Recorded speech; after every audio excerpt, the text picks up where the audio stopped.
This is going to be a session that is going to be told by the actors themselves of feminists from Venezuela.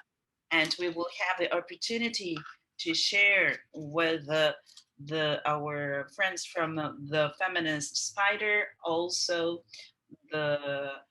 our comrades from Skirt R, our comrades of the Bicentennial Women's Front 200, and also we will have the opportunity to share with our friend from the LGBTQ movement, the collective called Breaking the Norm. Today, we will have the opportunity to take a look at the way in which the feminist struggles in Venezuela have been constituted. And on the onset, I would like to say that in the case of Venezuela, one of the overarching elements was the political participation of women at all levels ever since the onset of the Bolivarian Revolution. And this is pretty much linked with the history of the struggle and processes in Venezuela. Women have always been the majority in all the struggling processes. And I would dare to say, and my colleagues will agree with me or not, I would dare to say that this process has been moving little by little, step by step, to construct the struggling identity of the process and to forge the feminist nature of the Venezuelan revolution. And it is worthwhile mentioning that 10 years ago, Commander Chavez said that the Bolivarian Revolution had a undoubtedly feminist nature, and that we needed to think on a feminist socialism because socialism needed to be feminist, otherwise it wouldn't be socialism. So this gave a political orientation to our process that was fundamental. So from the women's participation in the different grassroots movements, such as those that we have looked at over the last sessions that have been telling us all about different kinds of struggles, the fight against feminicide, the women's struggle, the depenalization of abortion for all women, and also the process of depatriarchalization, visibilization of the machista violence, patriarchy, and homophobic as well. But at the same time, through processes of mobilization and organization of all women in order to exercise policies and public policies to defend the processes of construction of the imaginary in the Venezuelan Revolution. And of course, we wanted to hear in this discussion on the feminist agenda, we wanted to hear the voice of the LGBTQ movement, which has been a process that has been advancing little by little with many difficulties. So today's presentations are going to tell us about not precisely an easy path, but a path that has been forged with difficulties, contradictions, but also with very important conquests. So this was just a brief introduction. And I would like to remind you now that, well, my name is Hernandez Vargas. I have been introducing these sessions. I'm a militant of the movement Pobladoras and Pobladores. I'm a member of the Secretariat of the Continental Platform ALBA Movimientos. And with Chutsue, we have been coordinating this activity. So I will give you the floor now if you want to say some opening remarks to today's session. Yada, you have the floor. Yes, my name is Sid Choi Jadi from China, and I'm a teacher from Southwest University in Chongqing, China. But I'm also a member, board member from Asian Regional Exchange for New Alternatives, and also founding member of Global University for Sustainability. And we have organized this Venezuela lectures. At least already have 1 month. In the last lecture, we watched the documentary of Venezuela Camille Experience of Barcelona, in which Hugo Chavez declared, because Christ must have been more like women Christ. Well, why? Because the world has always been macho. That is why I proposed, and I'm a feminist. That is one of the great degeneration of capitalism. It is sexist then. In this lecture, we have invited scholar activists to demonstrate a feminist critique of Chavismo. That means it opens up a space for debate as well as constructs a gender subject for popular commune.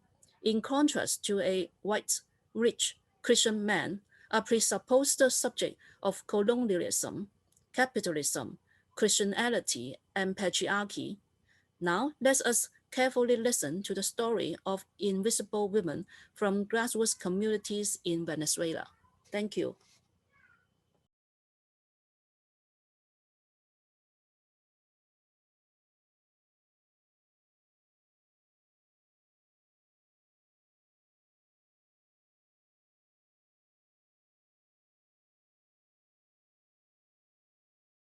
Thank you, Jada, for that introduction.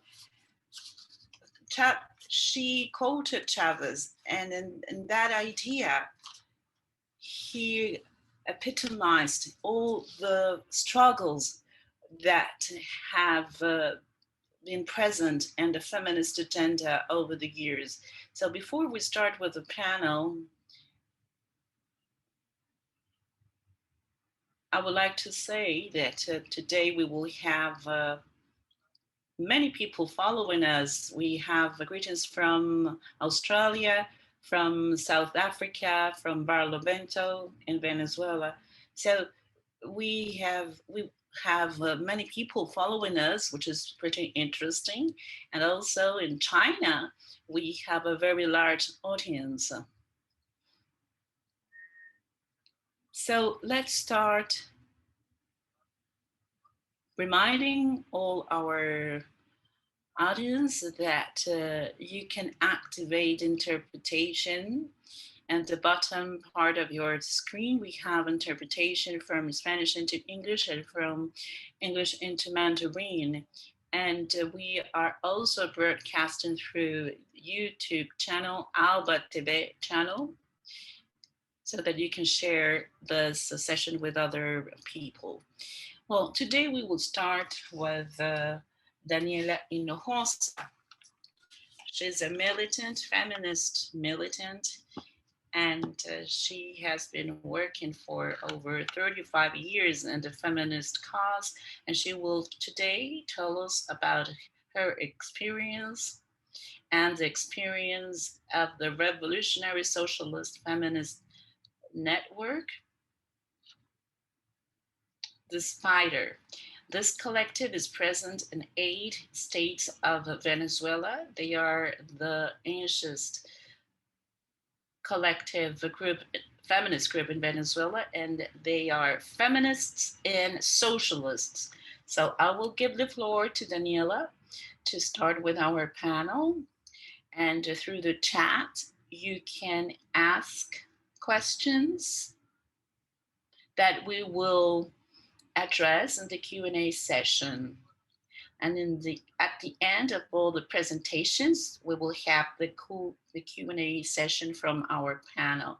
So Daniela, you have the floor. Good morning to all of you. I hope the translation, I imagine that the translation of all, it's difficult all really implies all of her, his, and they. So, well, I am the member of the Spider Collective, and I work in one of those collectives that belong to a broader networking. I would like, because since this conference has been broadcasted in other countries, I would like to start explaining to you the situation of women in Venezuela, the historical women's situation in Venezuela. I am an anthropologist, so for me, it is essential to go back in order to understand what is happening today. Our country was a country that was colonized by the Spaniards, and our population was made up by slaves that were brought here to be exploited in the Venezuelan fields. Of course, this meant that we were to become a multi-ethnic nation with roots from Spain, white race, coming from Spain, a country that was forged in the wombs of the Venezuelan indigenous women, because during the conquest process, men were killed and women were conquered. And a nation that also was based on the exploitation and on the spilled blood of thousands of African and indigenous populations.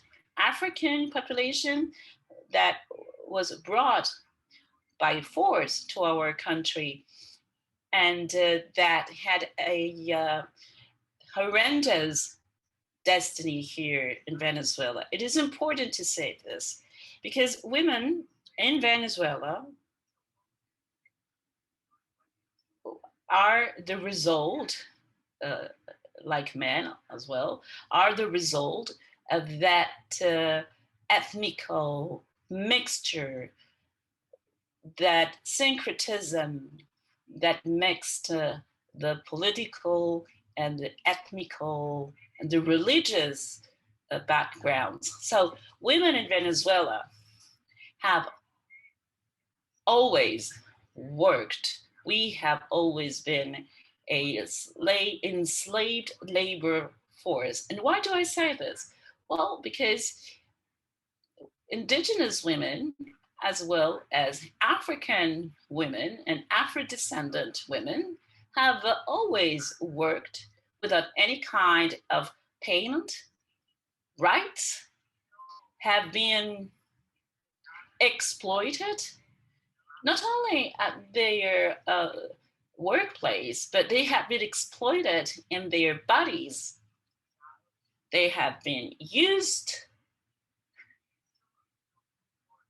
And of course, this means that we are a country that, going back to the colonial times,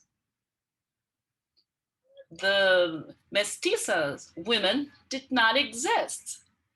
It is important to understand that after the conquest, after the colonization that lasted 300 years, that meant hard work for women, like domestic tasks, cooking and serving the white women and men. This has been invisibilized by history. So now they, and the history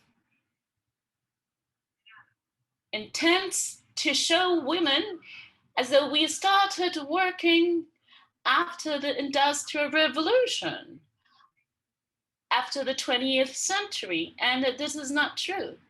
It is not true for our country, and I don't believe it is true in any other country in the world. After the independence process, Venezuela was ruled by the great masters.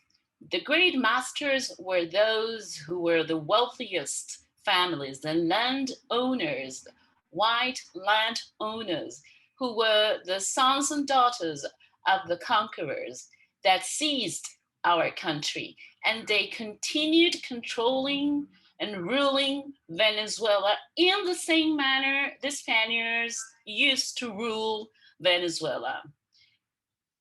Women knew little liberation after the independence. And afterwards, we had the Venezuelan Federal War. In that war,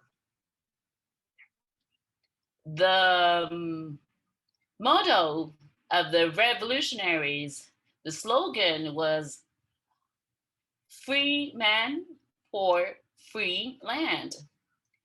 And women also participated in that movement as we participated in the independence war, but we were made invisible in all these processes for the liberation of our country against the Spaniards, and after in the liberalization or freeing ourselves from those great masters. And that happened in 1857.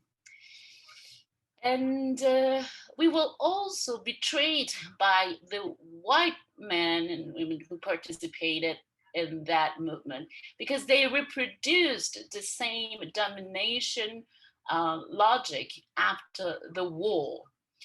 So within this context, we see what happened afterwards in the oil epoch. The great masters continued accumulating money, and the mestizos, the indigenous people, were made invisible once again, and women were used as a labor force, enslaved labor force, not acknowledged as work, and they are still, or they continue to be made invisible in the Venezuelan history. It was until the arrival of President Chavez at the onset of the Venezuelan Revolution that women became visible. It is only then that our struggles, that our day-to-day activities started to exist, to be visible for the rest of the society. In Venezuela, we had very important moments before the imperial liberation.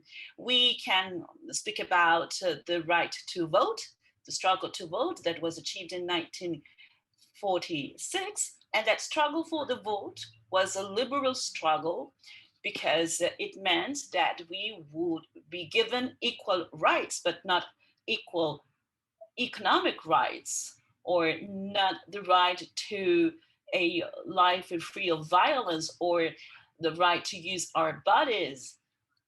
It was nevertheless a step forward in women's struggle.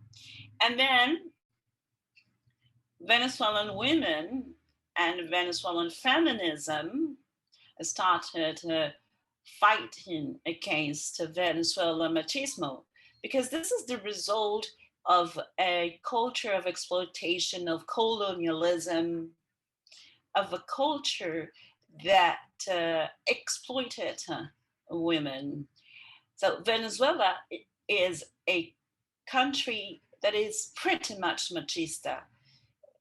And for Venezuelan women, it has been a historical challenge to face machismo.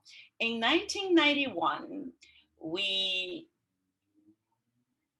included a chapter for the family protection and women in the Labor Act. And 10 years before, we also were successful in some advances in the civil code.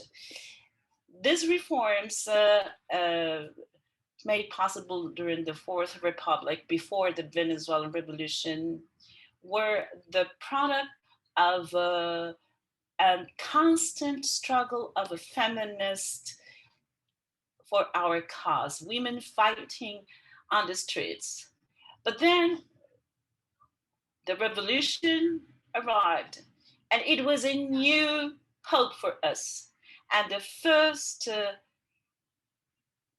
action, or the first opening that Venezuelan women had, when we knew that this was going to be different, that our stance in our country, our state, was going to change thanks to Chavez, was during the creation of the Venezuelan Institute for Women.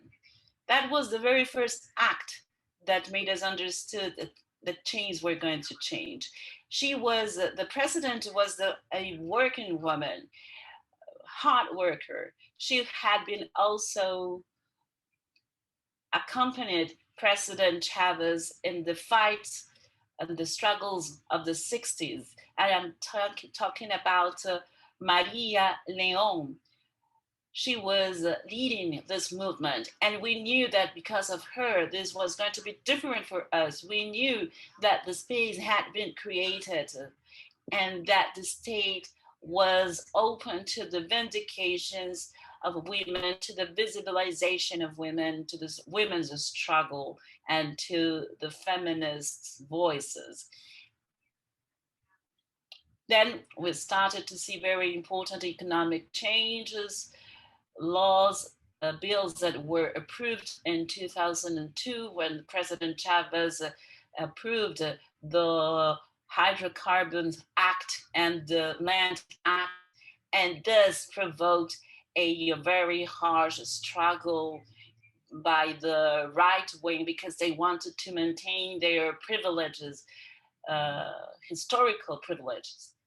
And we then saw in our country many confrontations that led to the elections to decide if President Chavez was going to stay in power in 2004. And President Chavez won by a landslide. So that moment, that struggle for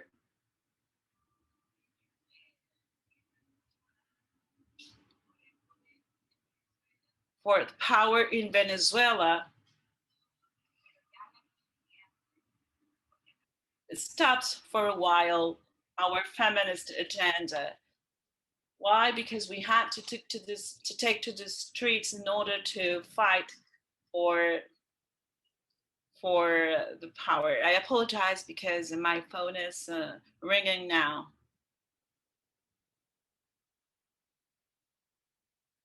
Well,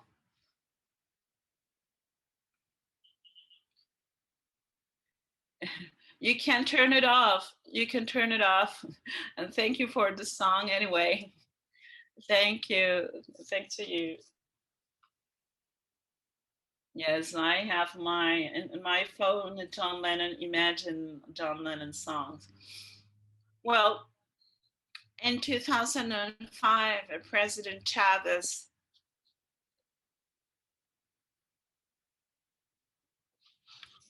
expressed that he was a feminist. And Venezuelan women started having a participation as never before in the state. And now our voices are heard all over the country. And we started also building in 2006 the communal councils.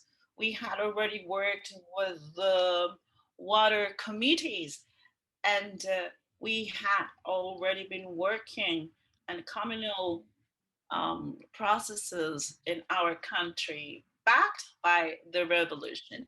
And the Venezuelan women were the first ones to participate in the construction of the Venezuelan dream, which is nothing but the communal state.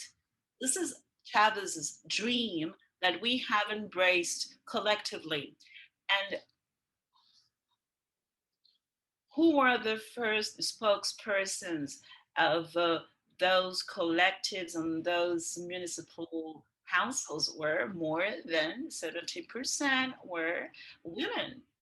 Because women, we have embraced the revolution and we took the avant-garde of the revolution, a revolution that wanted to build the communities, that wanted to take to the streets and to reach out to our families in order to build a different paradigm of a country, of a state. And that process, we have been building that process little by little. Unfortunately, this does not mean more representation of women in high official functions, such as the National Assembly or governors' offices or ministries. Our endeavors have not meant so far a larger number of functions within the state. And this is something that we need to change. And of course, this is a responsibility of all of us in our revolution. This is something that we need to change so that we can also move forward in terms of inclusive policies and feminist policies. In 2007, President Chavez, during a beautiful celebration where was present Anahí Arizmendi, he passed the organic law of women for a right of a life without violence. And this was the result of all the debate carried out by feminists, because we needed to overcome machista violence in our country, which is pretty much rooted in our society. And we are amongst the countries that have very high racism in Latin America. But as we always say in the Spider Collective, for us, all women are important and all women's lives are important. Then we had the new Labor Act, where the very important role in the rising, the role of women in the rising of children was acknowledged. The need for our women to stay with their babies after having given birth, and the right to breastfeed our children, the right to breastfeeding of our babies, which is very important in the construction of the food sovereignty in our country. Well, I have done all this overview. I hope you're not bored, but I understand that many of you do not know the Venezuelan reality in depth, and you do not know how women had been made invisible, or maybe you do not know our history in terms of the enslavement processes and the mestizos ethnic in our country, and also the vindication of our cause after the arrival of President Chavez to the presidency.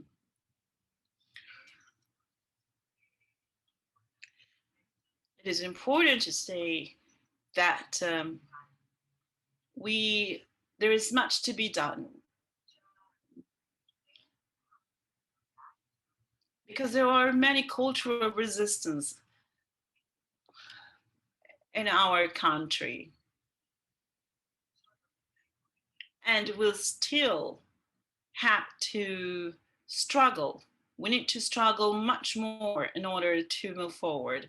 Our sexual and reproductive rights are not on the agenda, not in the way we would like them to be.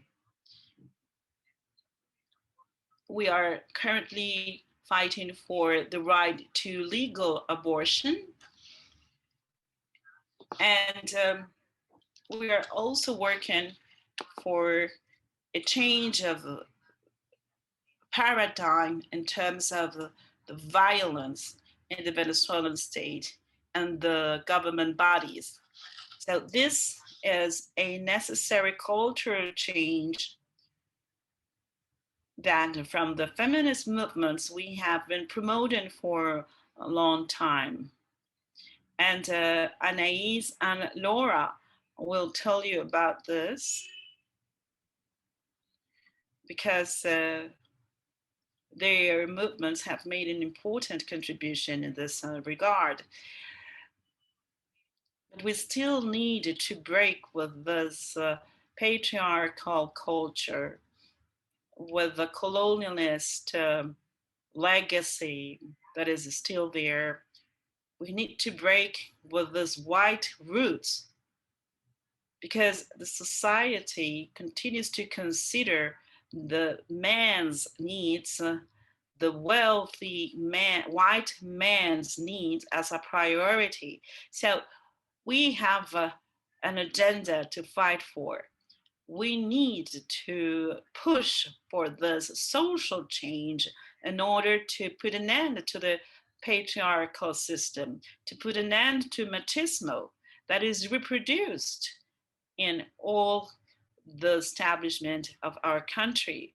But even worse, it is also reproduced in the civil servants that are responsible of applying such a wonderful act, such as the organic law of women for a right to a life free of violence. So these are our priorities.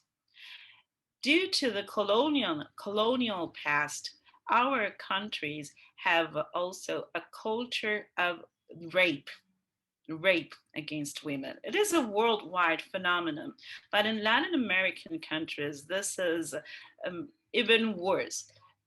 Why? Because white men, the landowners, always had control over women's bodies, and mostly women coming from other ethnies, women that had been enslaved. And that rape culture means an early pregnancy during in teenager women. And we have very high rates of early pregnancy. We have also high rates of couples that are made up by older men and teenagers of 13, 14 years old. And that rape culture is not new. It's a culture that started back in our history. My grandma, for instance, she got married when she was 14 years old, and this was a common practice 70, 60 years ago. It was a common practice to marry teenagers with older men. But we need to put an end to this culture. We need to focus our efforts on this. We cannot, ignore the fact, and we cannot accept that a little or a teenager sees it as normal to get married to an older man. So these is one of the challenges that we have in our country, and we have to make it visible. We have to make this rape culture visible. We cannot continue to look away. We have to make it visible in order to put an end to this culture. So our challenges, the most important challenges that we need to face, require the construction of the communal state,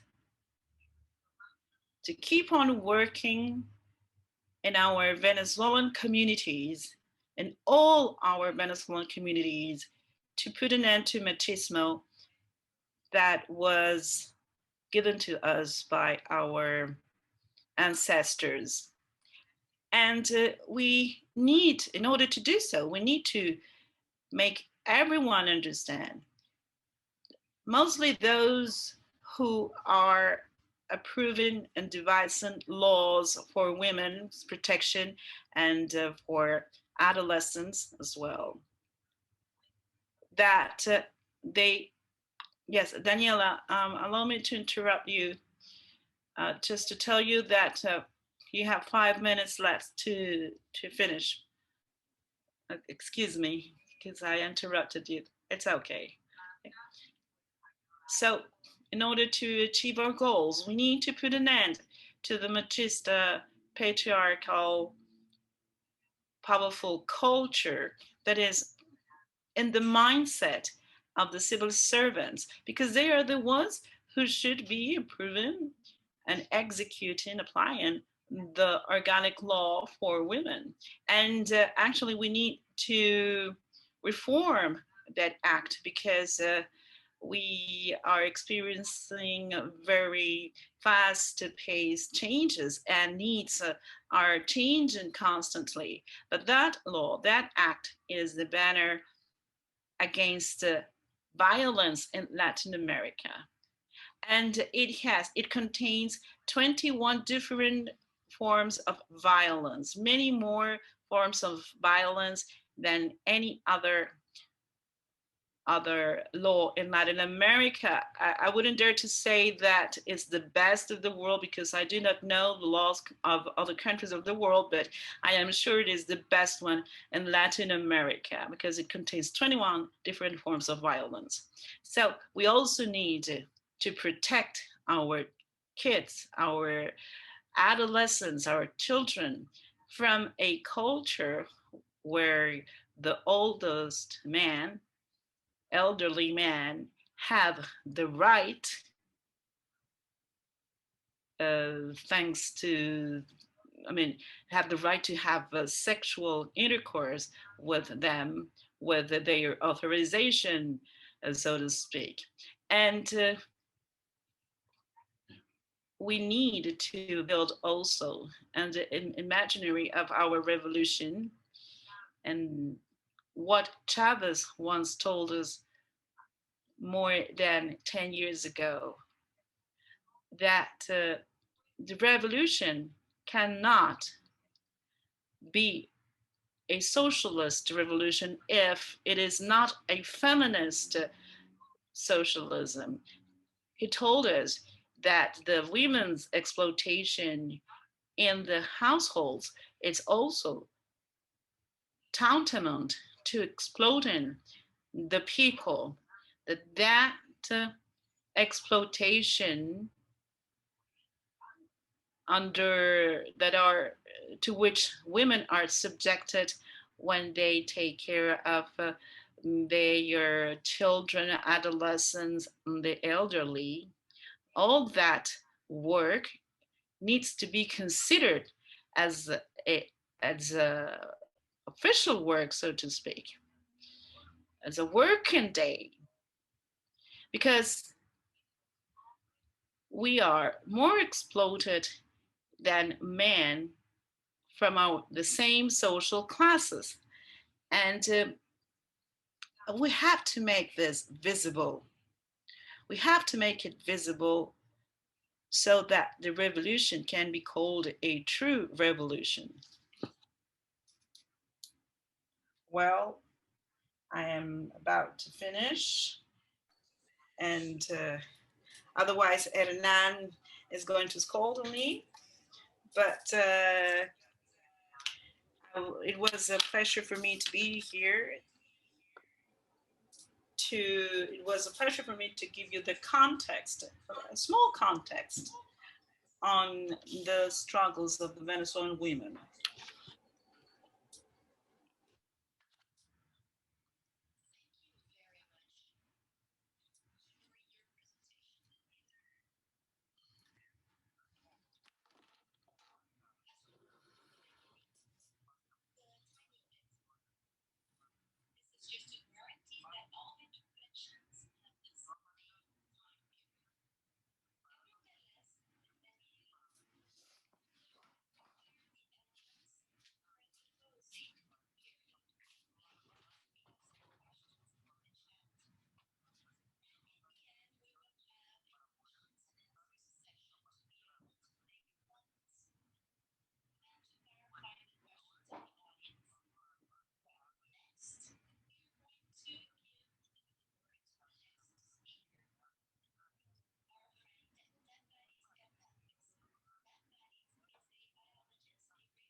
Can you hear me? Can everyone hear me well? Okay, perfect.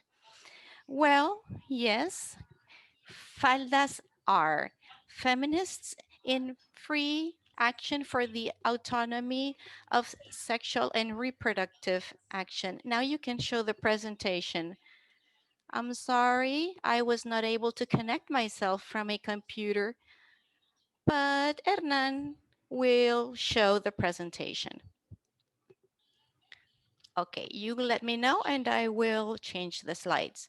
As I said to you before, faldas, which are feminist in free actions and direct actions for the social and reproductive freedom, we are an organization that has evolved for some years. Finally, we became faldas less than 2 years ago when we decided to integrate several working sectors.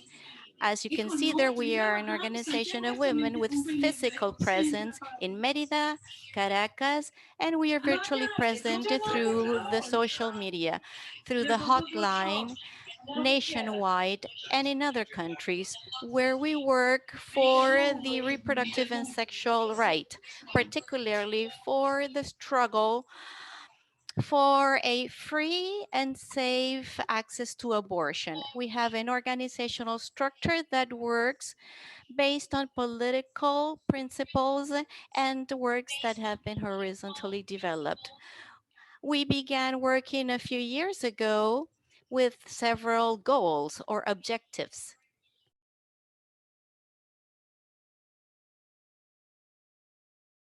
As a political and transforming practical, we generated processes of incidents, advocacy, and research in women and for Venezuelan teenagers.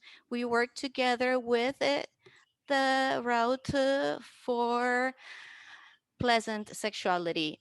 We have several communities, and our fighting strategies are mainly focused gratuita donde brindamos información avalada por la Organización Mundial de la Salud.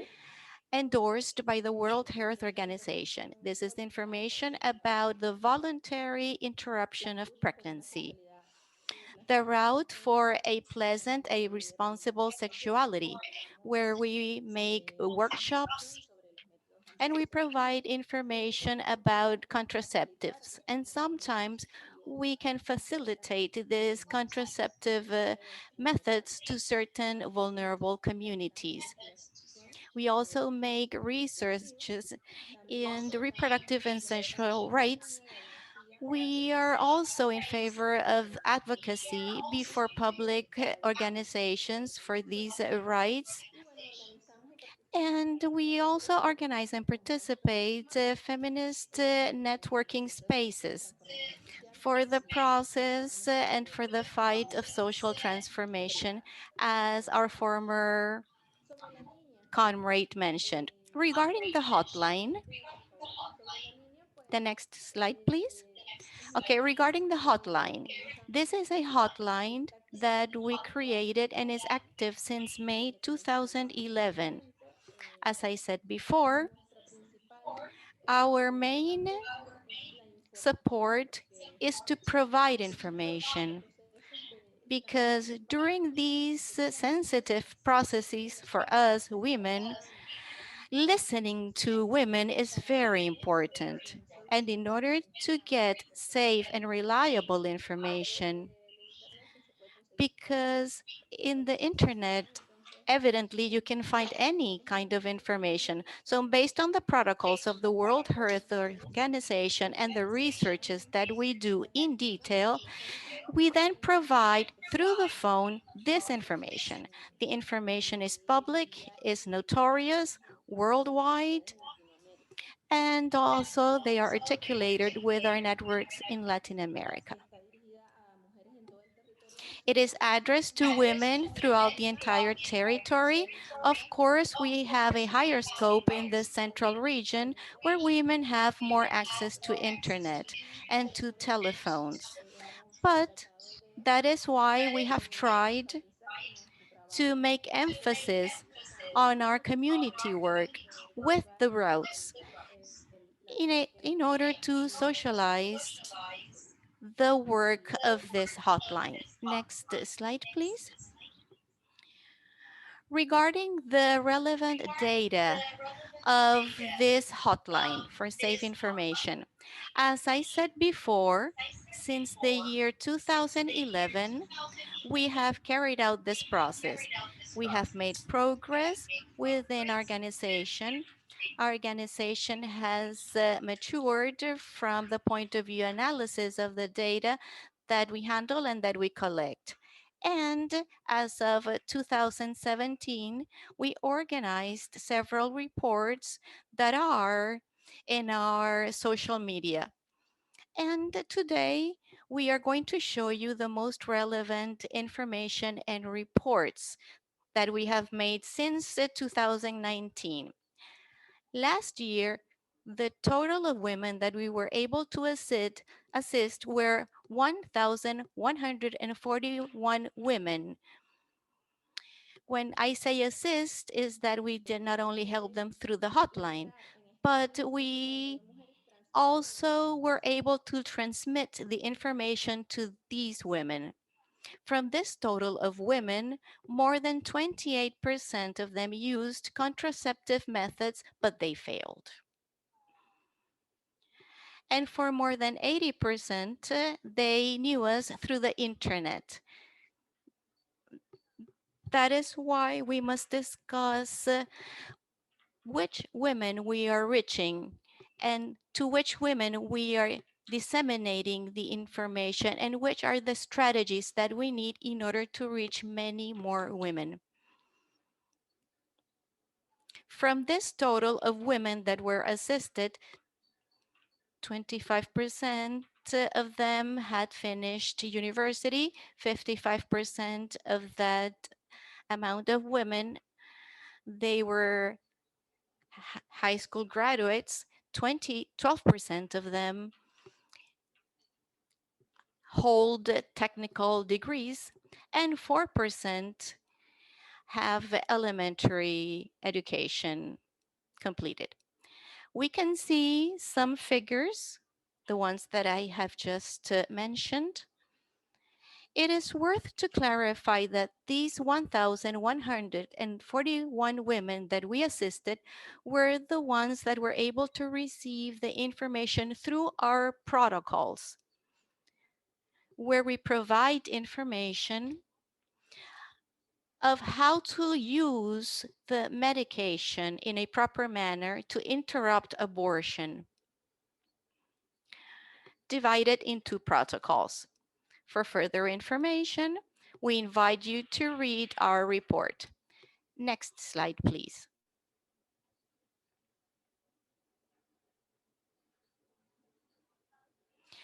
There is an important aspect, and that is the number of cases of sexual abuse registered for 2019. 3% of the assisted cases were from the 1,141 women.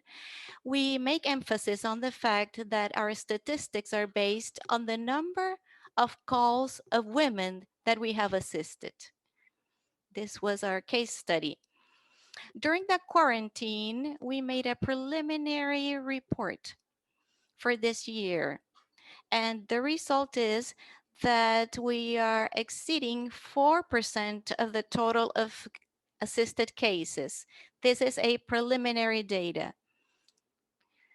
Next year, we will issue our bulletins to make comparative studies of the behavior of the hotline during the pandemic. The next slide, please. Route for a pleasurable and responsible sexuality. This is an awareness strategy for the rights and the prevention of pregnancy in teenagers through workshops in communities, organizations, and schools. We've given these workshops in universities like UniArte, etc. And even though we try to talk about the sexual and reproductive rights, we also talk about subjects like violence, specifically violence within the context of the environment of every woman. We even have a very interesting experience. It is a tool that we applied. It is called the violent meter, which can be adapted to several spaces and contexts. A short time ago, in the end of last year, we carried out some sort of a workshop with our friends from UniArte, and we did that in other spaces as well. We talked about violence in the arts and in the universities.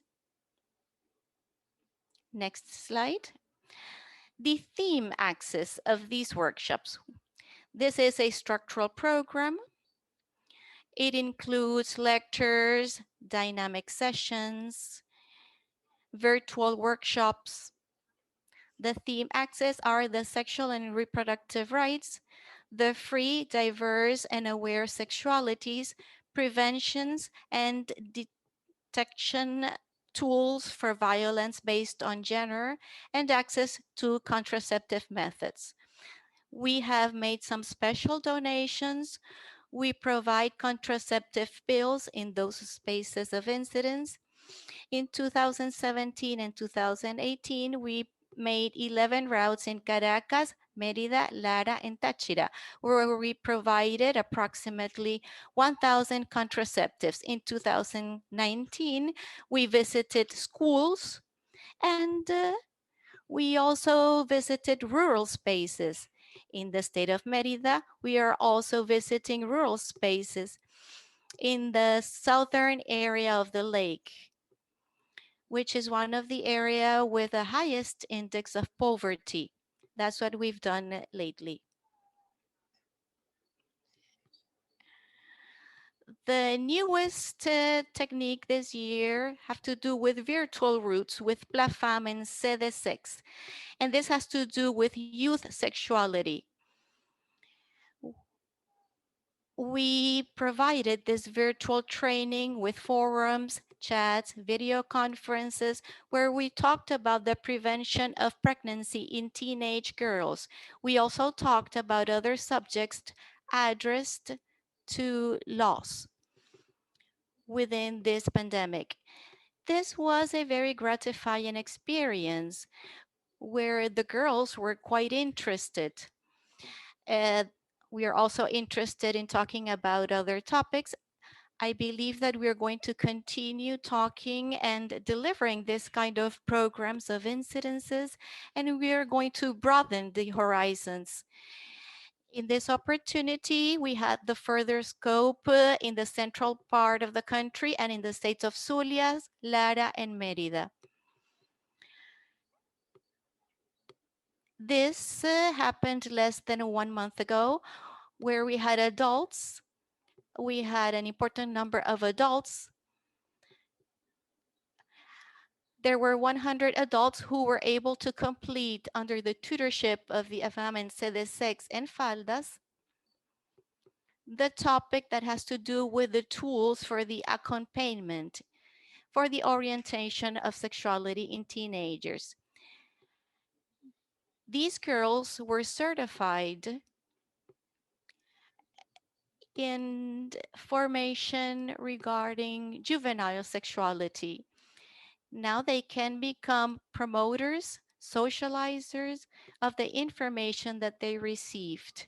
So we are making a whole strategy for the program to have continuity with their respective permits, etc. Research. Within our research lines, as I said before, we have the expansion of the incidents and the studies of in other areas. We even have other hotlines that are connected to subjects such as sexual diseases, the effects of the pandemics in the social and reproductive rights. We might be issuing some bulletins and reports in the beginning of the first quarter of 2021, and also the destigmatization of abortion in Venezuela. This is a research process where we also heard some women that have aborted within this illegal context, and we were able to derive some conclusions regarding the stigma of abortion in Venezuela. Next slide, please. Organization of spaces of awareness in social and reproductive rights. Obviously, FALDAS, which is a feminist in action movement, has organized the Venezuelan participation in the encounter of the continental movement that was held in Venezuela, and it was called Ella, and also Venezuela in 2018, which was held in Argentina. This year, Continental Ella is performing this virtual meeting, and we have had an active agenda since Venezuela with our allied organization within the framework of this meeting within the pandemic in a virtual manner. The participation is completely linked, and here we see some pictures that show that event that was called Venezuela in 2018. What are our challenges and perspectives in the short, medium, and long term to strengthen these current incident strategies by extending access to our programs and services? Sometimes we question which type of women we are reaching, what are the contexts we are working on, and we are always worried about the province, how we can reach women who cannot have access to telephones or to telecommunications. And this is why we try from our spaces to establish communal spaces and integration spaces, such as communal councils, communes, in order to multiply the information of our programs, to extend new spaces, expand them. And well, in that sense, we are fighting. We are fighting within these contexts. Here you can see our social media accounts. We also have a website, which is FALDAS-R. We will write it in the chat. And well, we are willing to create and build sisterly bonds with you, and we are quite grateful for the participation that you have allowed us to have in this meeting. And well, we are at your service. Thank you very much.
Thank you, Hernan. Greetings to all of you who are following us. I'm very grateful with the University for Sustainability, to all the team, to conduct this very important seminar that closes the bonds of fraternity among our peoples. I'm very pleased to tell you part of the Venezuelan history, the recent Venezuelan history, what has been our struggle, what our challenges have been, and to convey some of our force, our strength to all of you. My name is Laura Franco. I am part of the team that is promoting this space for disseminating the feminist ideas of the fifth wave movement. And I would like to start my presentation with some reflections upon the Venezuelan revolution and the women's struggle. I would like for their presentations, and I will try to summarize as my colleagues did, because it is not easy to summarize the history of the Bolivarian Revolution in a few minutes, but we will make an effort to convey to you our perspective as a movement that is pretty much involved in this struggle. I would like to start sharing with you a thought of our commander Chavez. He said that without the true liberation of women, it would be impossible to achieve the total liberation of the peoples. And I am convinced that a true socialist is also a true feminist. So we consider that in Venezuela, there is a revolution underway with its achievements and its mistakes, as it is the case in every human construction, but without any doubt, this is a revolution that has allowed us the opportunity to have an emancipatory perspective that has had an impact on millions of men and women who are involved in this struggle for the full emancipation, for our second independence, as we like saying here in Venezuela. We say in Venezuela that we are constantly consolidating our sovereignty. As Daniella said, it was from the constitutional process, constituent process, that we started a new era in our country, because that process summoned all the sectors of our society in order to debate on the proposal that made possible for Chavez to conquest the presidency. The first proposal he made to the Venezuelan people was to fight for the renewal of our republic through a constituent process, respecting our human rights. Our human rights were enlarged in a very significant manner, and then we started constructing our institutions. We started passing laws that allowed for us to be a social political transformation of the Venezuelan women to fight for their well-being and their development.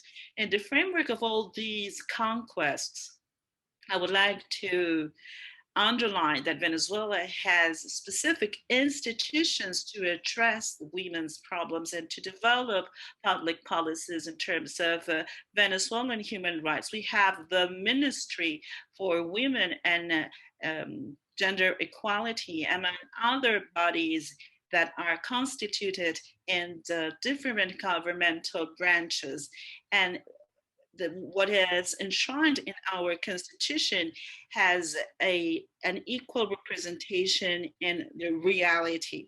So from this legislation, thanks to this legislation that we have built during the Bolivarian Revolution, women started having a status, a different status, a citizenship status, for which we have been working and fighting for so many years. And we made huge progress in the achievement of concrete rights.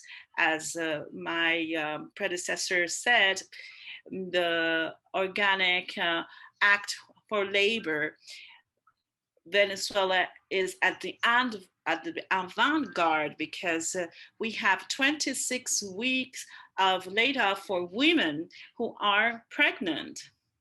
26 weeks for pregnant women. And we have also another law that protects women, that prevents the bosses from firing them. They cannot be fired from their jobs thanks to this law. So this is a legislation that protects women, their life, and that protects, as I said, women in all the different spheres and dimensions. We have a social care system, which is a universal coverage, 100% coverage after 50 years old. And it is important to say that within the Bolivarian Revolution, ever since we started in 1999 until today, we have seen how the access to rights has been amplified. The number of women occupying jobs in Venezuela rose, and more than 50% also the access to education, to primary and secondary education. More than 70% of the university's enrollment is made up by women. And we would also like to underline that in the case in Venezuela, access to education, starting from the kindergarten till the university, is free of charge, 100% free. And for the Venezuelan people, this has led to a higher level of awareness, because now the Venezuelan people have these tools. We can say that today a high number of illiterate women are now participating in all the educational system. And I'd like also to highlight the participation of women in different official functions. With a 35% participation, there are many challenges in that regard, but out of the 5 branches that conform our state, 4 of these branches have been led by women, such as the woman that leads the Electoral National Council and Supreme Court.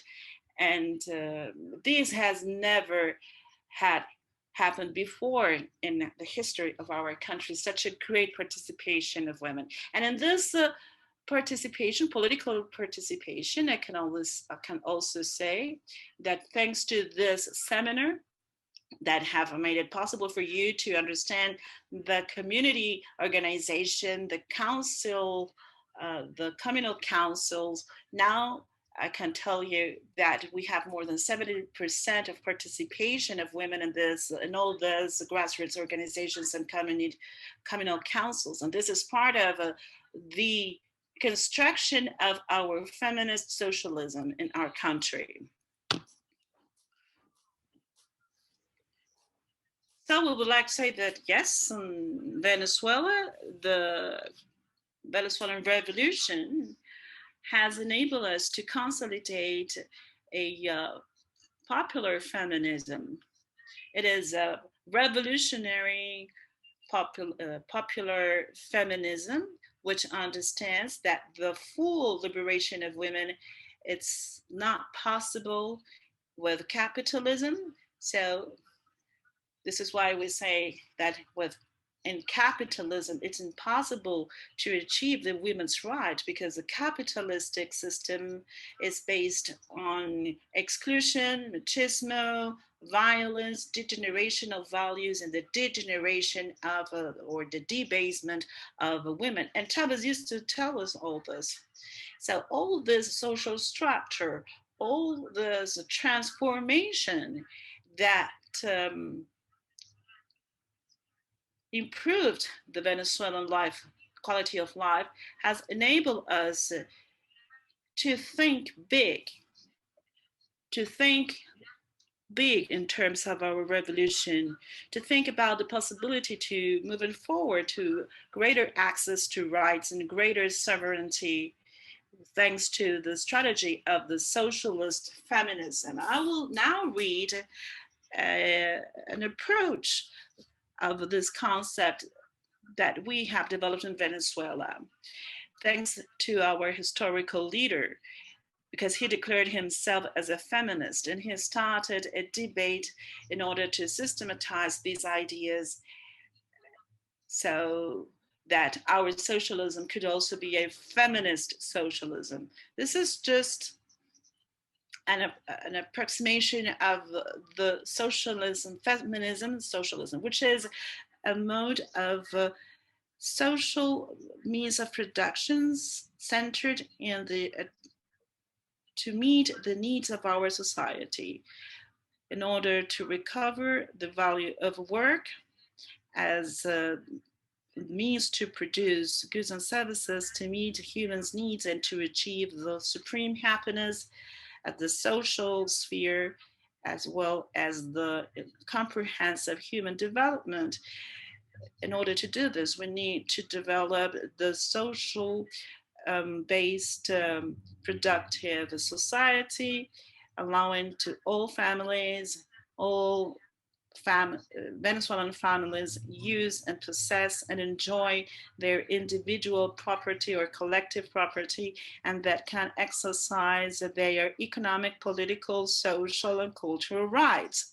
Socialism is feminist when it proposes the elimination of patriarchy as a condition to achieve a society, an equal society between men and women, where there is no kind of discrimination for gender or sexual orientation.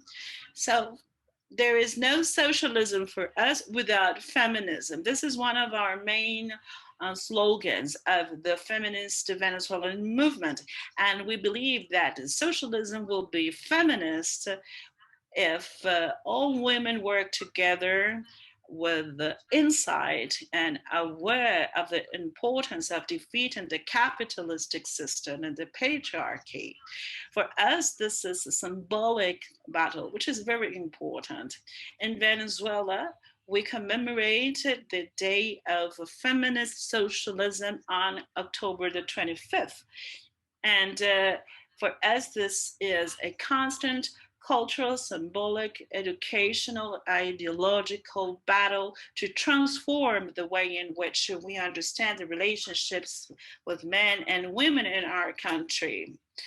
And as my predecessor said, we live in a territory that has a deeply rooted machista culture.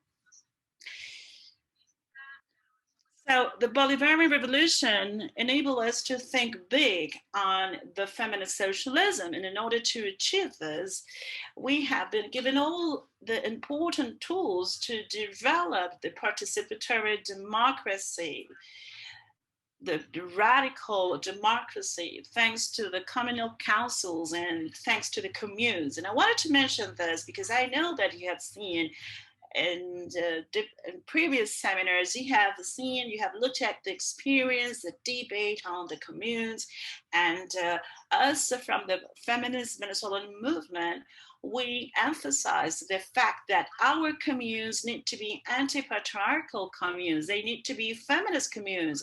They need to be communes promoting the feminist commune action. Just like in Bolivia, where they work with their common feminist collectivism, we need also to bring forward this process so that we can make a contribution, because we believe that the Latin American feminism has a lot to contribute with to the world, because it has been a process that has been made invisible by capitalism, patriarchy, that made us believe that in this part of the American continent, there was no participation of women or that there were no ideas to liberate women, only the ideas that were imported from Europe, the United States, and so on and so forth. So we talk about anti-patriarchal communes and feminist communes, and we say that communes for us are not consolidated or part of our challenges, but it is important for us to share with you what they do, because it is not only about building a new state based on the grassroots or organization of the people, or the people exercising their full power over their rights and transforming their history. This means also that when communes are born, they need to understand the gender perspective, so that we do not ignore the topic of women's liberation. Just as communes are creating that duality alternative to the capitalist bourgeois state that we have inherited, we cannot lose sight of the gender perspective. For us, communes need to be anti-patriarchal when they start opening spaces for the debates, for instance, on the economic field or in the reproduction life field. We know that in Venezuela, the important number of, I would say 40% of houses in Venezuela are led by women. And we know that families are under the direction of women, and this has been so for several generations. So it is very difficult to understand a social construction of what women do inside their houses. So it is important for us that this is made clear, because of life reproduction and care of life is a social justice topic that has to do with the importance of reallocating these tasks to other members of the family. And the state has to understand this is important, how we can alleviate the weight women carry on their shoulders, because they are responsible of the reproduction of life, which is also the driver of the society as a whole. We believe that acknowledging the work that is being that's done at household work, understanding that will enable us to make progress in our legislation and our public policies and communitary policies that will facilitate a reflection on the matter and to create a different system that I will speak about later on. So we need to understand women participating in the communitary spaces. More than 70% of women are leading these efforts, but we are fighting because that democracy that has been seen in the community with more than 70% of feminine leadership, it's started to be represented at different spaces in the government bodies and the legislative branch, with a participation of 50-50, which is our target. And I hope that this participation will enable more spaces to the feminist agenda. If women are not represented in those spaces, it will be more difficult to achieve our goals. And in the cultural realm, we need to continue promoting the gender equality, mostly in education fields. This is a big challenge for all of us, so that we can move forward in this sense, and to reject the awakening, or to reject the violence against women. So we need to make them visible, so that the community understands this problem, and it is not something that is kept as a secret, all this violence against women. So the communes and the communal councils are the bodies, fundamental bodies for the constructing the feminist socialism. So we have laid down the basis because we have all this legislation and the popular power of the communal councils, which incorporate all these aspects. And we believe that from the feminist movement, we need to support these initiatives to continue moving forward and to achieve our goals. Che Guevara said socialism needed to be taught by the example. So we need to see this example in the different communities, as you had the opportunity to see over the last weeks. So there you could see also the feminist powers within the communes. Women are empowered. So I wanted to tell us about the victories of the Venezuelan Revolution in terms of the quality of life, emancipation. Today, in 2020, they have been attacked, furiously attacked, due to the imperialist aggression that the Venezuelan people live. So we have to resort to strategies. We have to build policies. We have to make organizations that allow us to make steps in order to build a socialist and feminist society. So we are living a process that goes from a strategic fight to the fight for the most basic things, to guarantee safe services and to fight against the precarization of our life, which has been affected by the blockade and the sanctions imposed on our country. So we went from building the socialist and feminist horizon to fighting every day to acquire and purchase our medications, our food, for fighting in order to have basic services. And all of these issues have to do with this brutal attack of the imperialism that has found in Venezuela a space to attack, to impose their force. So they want to retake the geopolitical control on this part of the continent. And this is why we have seen during these last few years how the reality in Latin America has been so turbulent. We have seen how this recolonization process has shaken the progressive basis that had been developed in our continent, and that the imperialism has imposed by force and by hegemony. They have tried to make coup d'etats like the ones we saw last year in Bolivia, and that has satisfactorily reverted for the people from Bolivia. But we have seen coup d'etats, continued coup d'etats, parliamentarian coups.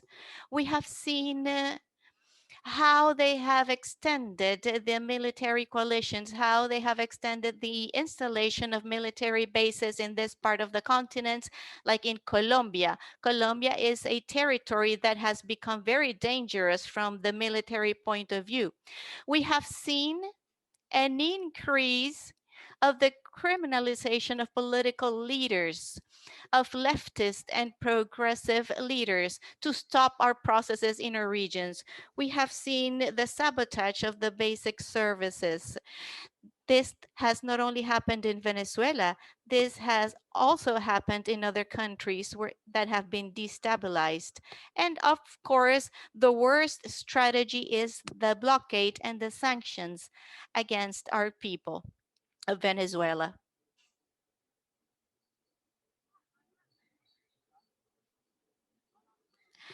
I was going to tell you that you have just 5 minutes left for you to finish your presentation. Thank you. Yes, I am about to finish my presentation. Well, I just wanted to say that this type of attack against the Venezuelan people, which is the blockade and the sanctions, which for us are equal to a military invasion, which is terrible. And for us, it is some type of a war that we are suffering.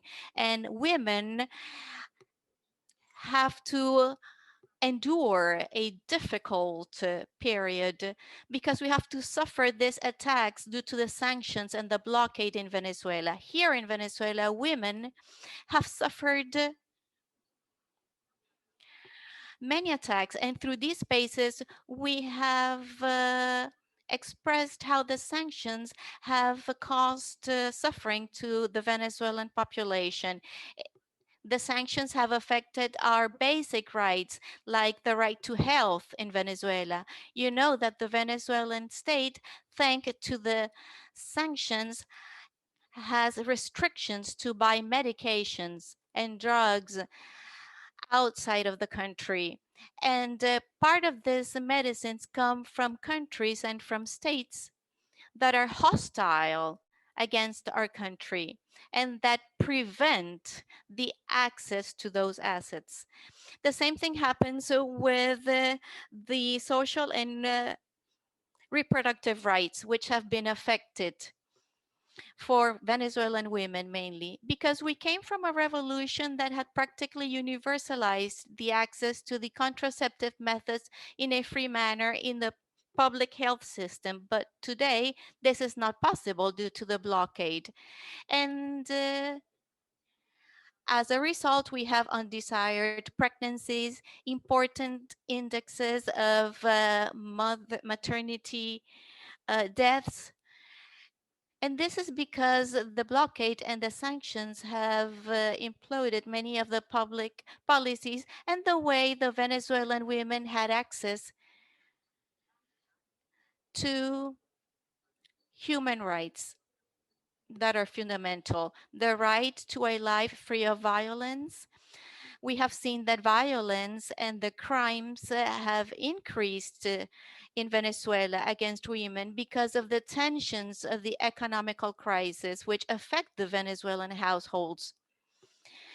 All the things that have to do with work and employment, there have been many problems regarding the care system in our households because the blockade has led us to survive for the search of food for our children and also to look for alternatives to be able to have resources to have access to those assets and those foods.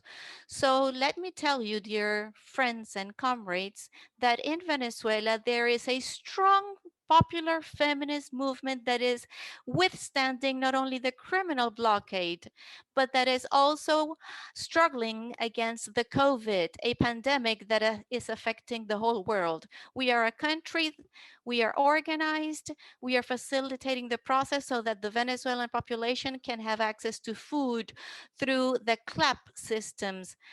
The women are organized in more than 70%. We are organizing the Venezuelan people. Women are organized, and what the blockade and the sanctions wanted, which was to demobilize and depoliticize the Venezuelan people, they have not been able to be successful, and they won't ever be successful because we are people who are aware.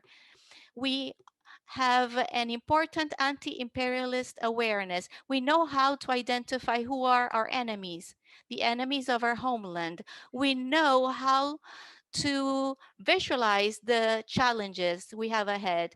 And in order to finish my presentation, I must say that soon on December 6th, we are going to have elections to recover the National Assembly, which is the agency that is the main political organ of our country. And the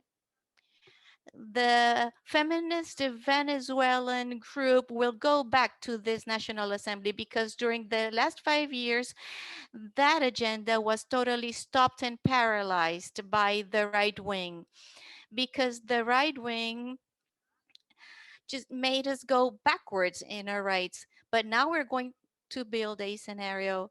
So we believe that in the legislative system, in the forthcoming period, we're going to incorporate the feminist perspective within the laws of our country. We have a depth regarding the legislation in political matters. As I said before, by conquering this fight, the women in our agenda will reach the agencies where decisions are made. The law for gender equality, the reform on the organic law for the rights of women. This law will be strengthened, and we're going to leave behind the processes that allowed the victimization of women, women that were victims of violence. We also bet for the debate the voluntary interruption of abortion in Venezuela and the care system, which is fundamental for us, mainly when we talk about feminist socialism and when we talk about the transformation of an economic system. We cannot continue talking about socialism if we do not transform the relationships and the strong sexualist division between men and women, where women are in the private space developing many tasks that are key to the social development, but we are alone without any kind of support. We have lots of difficulty because this is a task that should be developed socially, but to our society, this is a matter that belongs only to women. So we want to transform that. And well, I would like to say goodbye. Sorry for having extended myself, but these were the topics that I had to mention. And as I said in the beginning, I wanted to summarize the Bolivarian Revolution. So excuse me. It's okay, don't worry. Do not worry. At some time, they will complain, but La China will complain. But thank you very much, Laura Franco. There is a feedback. Now we're going to listen to our friend Anahí Arizmendi. She has been a fighter for many years in the organization of women in the feminist field. She's a journalist, a social communicator. It is worthwhile to say that Anahí has made excellent analysis in the Interlaces portal. She has been very good and she has provided important elements. From the Bicentennial front, she has been working in that front for many years, and that Bicentennial Women's Front 2000 promotes one of the most important national networks for the fight of women, the Una Mujer, the National Women's Union. So without further ado, we are now going to give the floor to our comrade Anahí Arizmendi.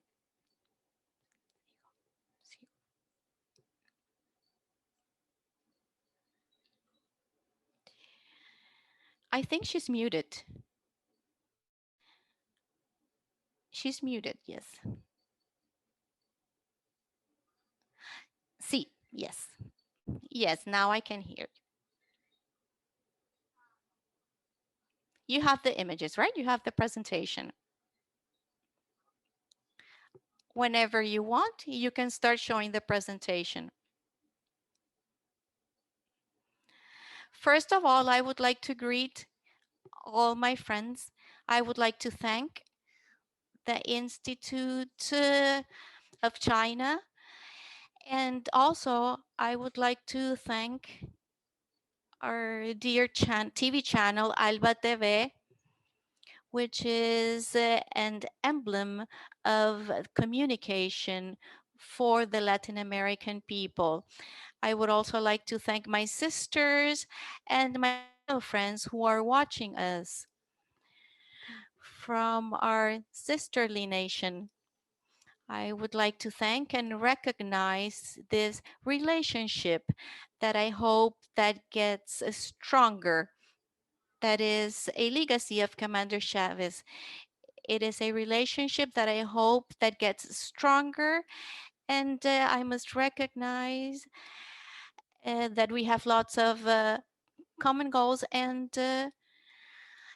this has been a very hard period regarding the criminal blockade against the people.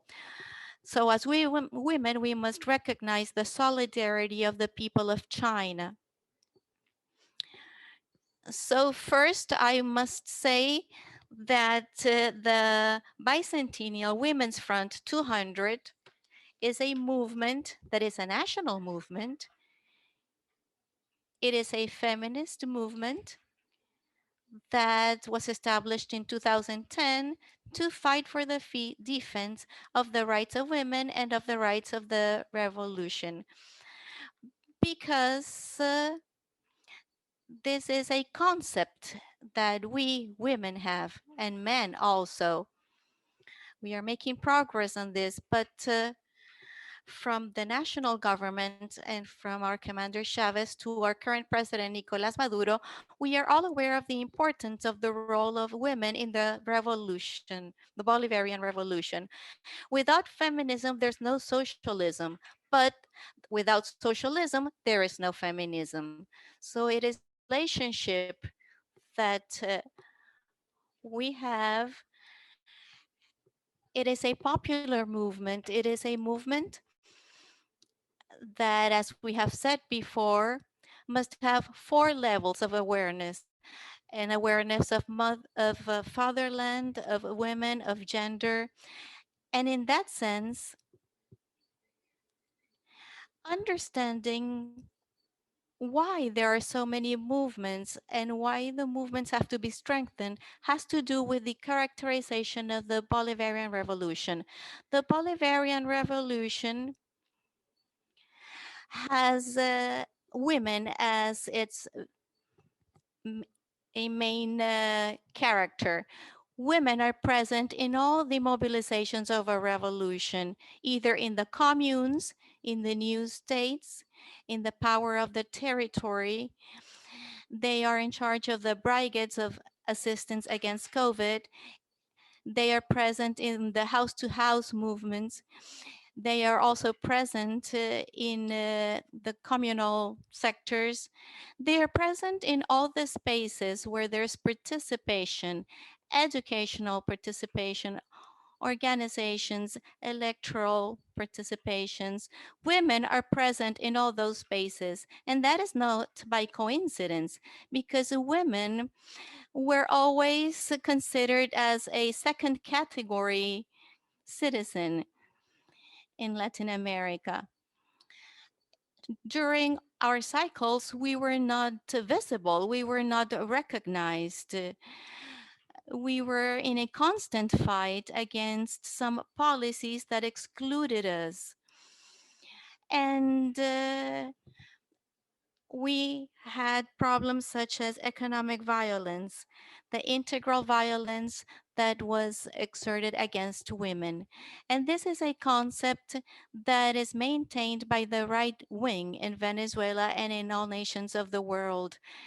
And we can see the rebirth of the fascism and the misogynist attack against women, against our sex diversity friends in Latin America, and against the ethnical races, because those are the bases on where the capitalism is based. So when the Bolivarian Revolution was born, that was the principle where we had a popular wish, where Chavez was the main leader.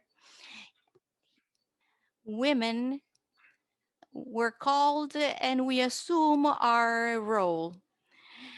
Our movement forms part and is confederated in the Unitary Platform of Women and the National Union of Women, which is a space for networking of women from different movements within the country. And this is a unitary effort that is quite important to keep on strengthening the strategic agenda for the fight of women. This is a request that was also done by our president, Nicolás Maduro, who has followed the feminist movement of Commander Chavez. In fact, one of the first measures that President Maduro applied was the appointment for the first time in Venezuela of a woman as a minister of defense. And it is not any woman. She has been the governess, she has been a minister, and she is the expression of all the spaces that have been opened for women in the armed forces of Venezuela, the Bolivarian armed forces, and also the militias, the popular space where people and women assume the integral defense of the nation. So our process and our movements also form part of all that civic and military union that is fundamental in the Bolivarian Revolution and are represented by women. We are talking about 4 million militia members, almost 40% of them are women. And the space for women in the Bolivarian armed forces that began with the revolution led by Commander Chavez represents a fundamental space that has motivated substantial changes and that have women on the forefront of the main brigades in our armed forces. In that sense, we have several women that form part of that civical and military body and that they characterize the feminism in Venezuela. Certainly, the Latin America feminism has to do with it. And in the Venezuelan case, women have been the political and military objective or target of multidimensional wars and the fourth and fifth generation wars, or however you want to call them. These are wars that are being held around the world. Not only Venezuela has been the terrain or the lab of all these strategies of direct coup or sabotage to the oil industry, paramilitarism, irregular invasions like the ones that we saw this year, but also a whole strategy through a symbolic violence, through a media violence that have had women as one of its main leading roles. So in that sense, part of the fight of our movements has been throughout these years of blockades, the permanent denounce the actions before different instances of the state, from the prosecutor's office, courtrooms, in order not to have impunity before elements that have attacked our achievements and that have other expressions of violence. Certainly, we have a state-of-the-art policy that protect women. We are now in a debate in the country in order to have new bills for the reform of the organic law for women. And amongst those policies, we have the need of including the media violence, the crimes that are done through the media, and also the political violence and the institutional violence and symbolical violence. We have to make progress in other expressions of violence against women that have evolved recently because of the paramilitary presence of organizations that have a culture to try to undermine the Bolivarian revolution from the grassroots. They have this structure that is a misogynist structure. So we have suffered for many years. Those of us who are here in this activity and in our movements, we come or we have been confronting the fascism. And in the Venezuelan case, the fascism has not resulted into the assassination of women in our territory because of being Chavistas. They have suffered terrorist attacks in the streets, but we have also suffered harassment. There has been harassment against women that are leaders of the revolution. Today, we are still making progress. We are maintaining our spaces of peace and political construction, but certainly this is a battle that will be expressed from an electoral point of view on the elections of December the 6th, but that forms part of the North American imperialism to kowtow our people and mainly our women. And the fight against women is a topic that is scientifically proven. When we see the millions of dollars that have been invested through different instances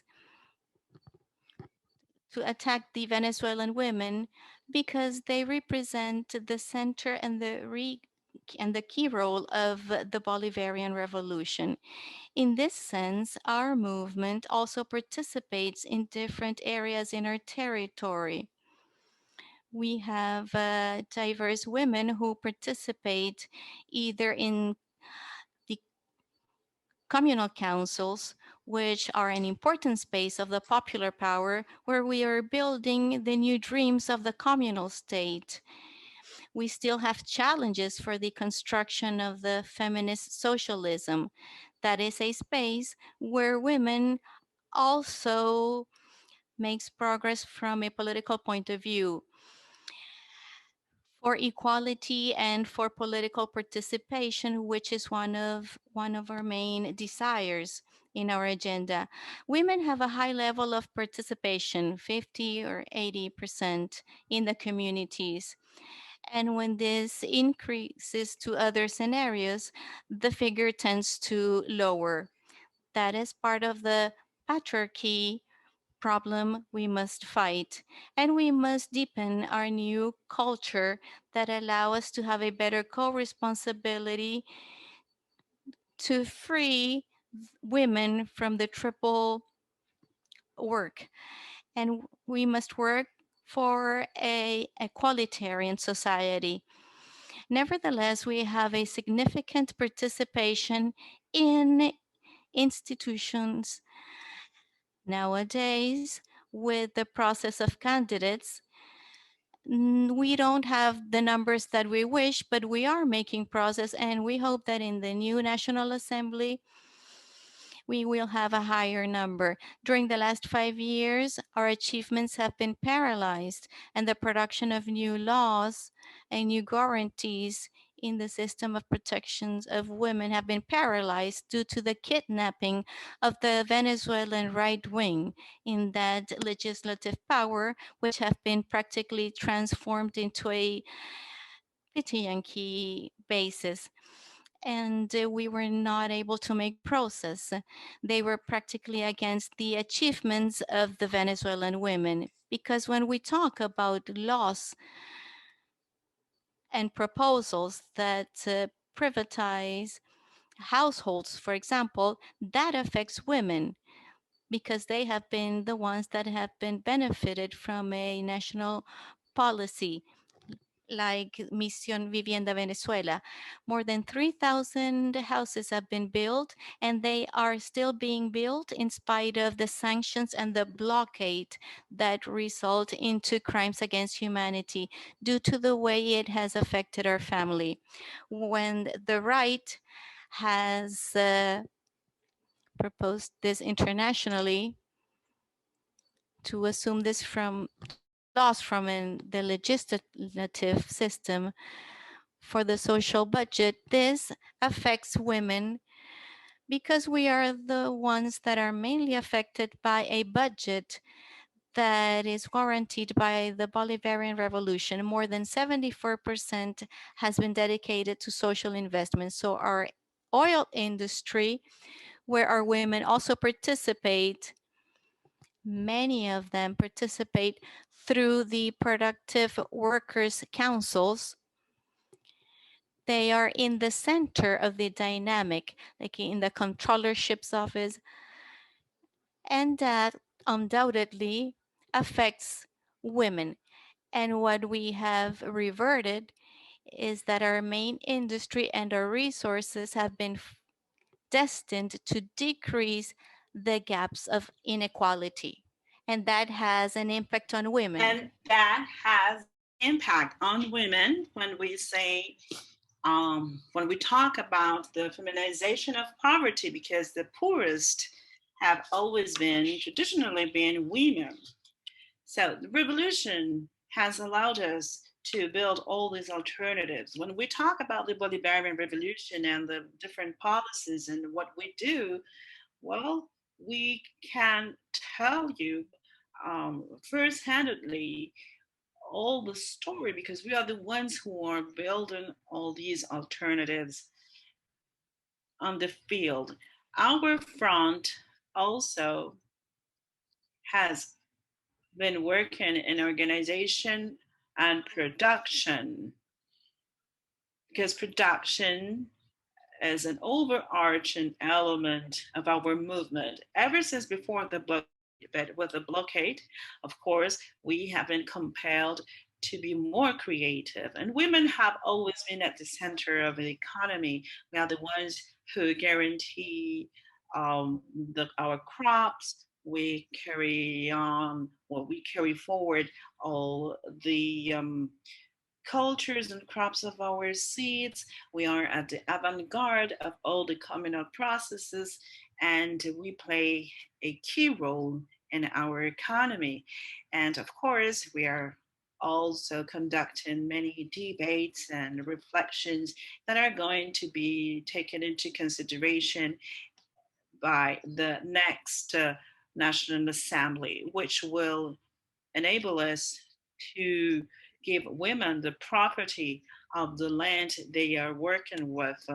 The struggle for land has been a traditional struggle. It allows us to maintain our sovereignty, of course, but it has to do with the struggle of the peasants against feudalism, against the position of the land in the hands of the wealthiest. So this is also a key aspect for us, the property of land, new ways of production, new ways of organization.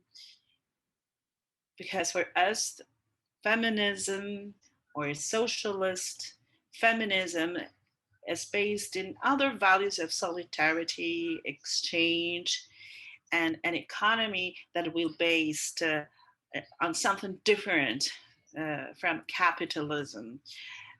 In our institution, we have also embraced the revolutionary process, of course, and Chavez was also committed, just as President Nicolas Maduro committed with us. We have been working hand in hand in terms of the political values, because we understand it is important to guarantee the women's achievements. In this framework, we have developed the Women's Bank, and we pay tribute to Honora Castañeda, Maria León, Argelia Laya, because they are an example not only for Venezuela, but also for the Latin American feminism, thanks to the contributions they've made all through history. And the Women's Bank, this is experience that is rare in the world. And this has meant a breaking off and the conception of the microfinances processes. This is important, and because we used to think in small communal experiences. We are present there also, but we are also present in bigger spaces in order to embrace a new kind of relationship with production, where women continue to play a key role. So we are in a very important struggle. Another struggle has been the COVID struggle, COVID-19 pandemic, which has demonstrated to the world how vulnerable neoliberal models are because they neglect people, they give priority to the finances and the economy. And for us, it has been also an important challenge, but not only a challenge, it has given us the opportunity to deepen the proposal of President Chavez because it's still relevant today, not only for us, but for the world. And this kind of exchange is important. The multipolarity concept in Venezuela. In our work, we have given the priority to the relationship with sovereign countries such as Cuba, Nicaragua, China, and that have been fighting against COVID. We have been struggling against a world pandemic, and women have taken the lead there here in Venezuela. They have been visiting houses, families, alongside with the popular power, and the revolution is developed as long as all the communities can express themselves in the face of the blockade. We also have a response with the local committees for food production and other volunteering work. More than 31,000 committees that exist in our community, and more than 80% are made up by women who are always taking the lead, who are taking initiatives, who are responding with solutions to the blockade. And it is important to say this because we are the fundamental victims, the main targeted victims, but we are also a source for hope, for alternatives.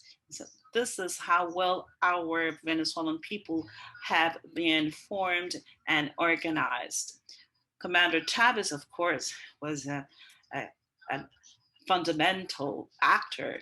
He dedicated all his life to broaden the awareness of our people, and women were there accompanying him. Chavez was an excellent communicator, and the training that we have today is the training that was given us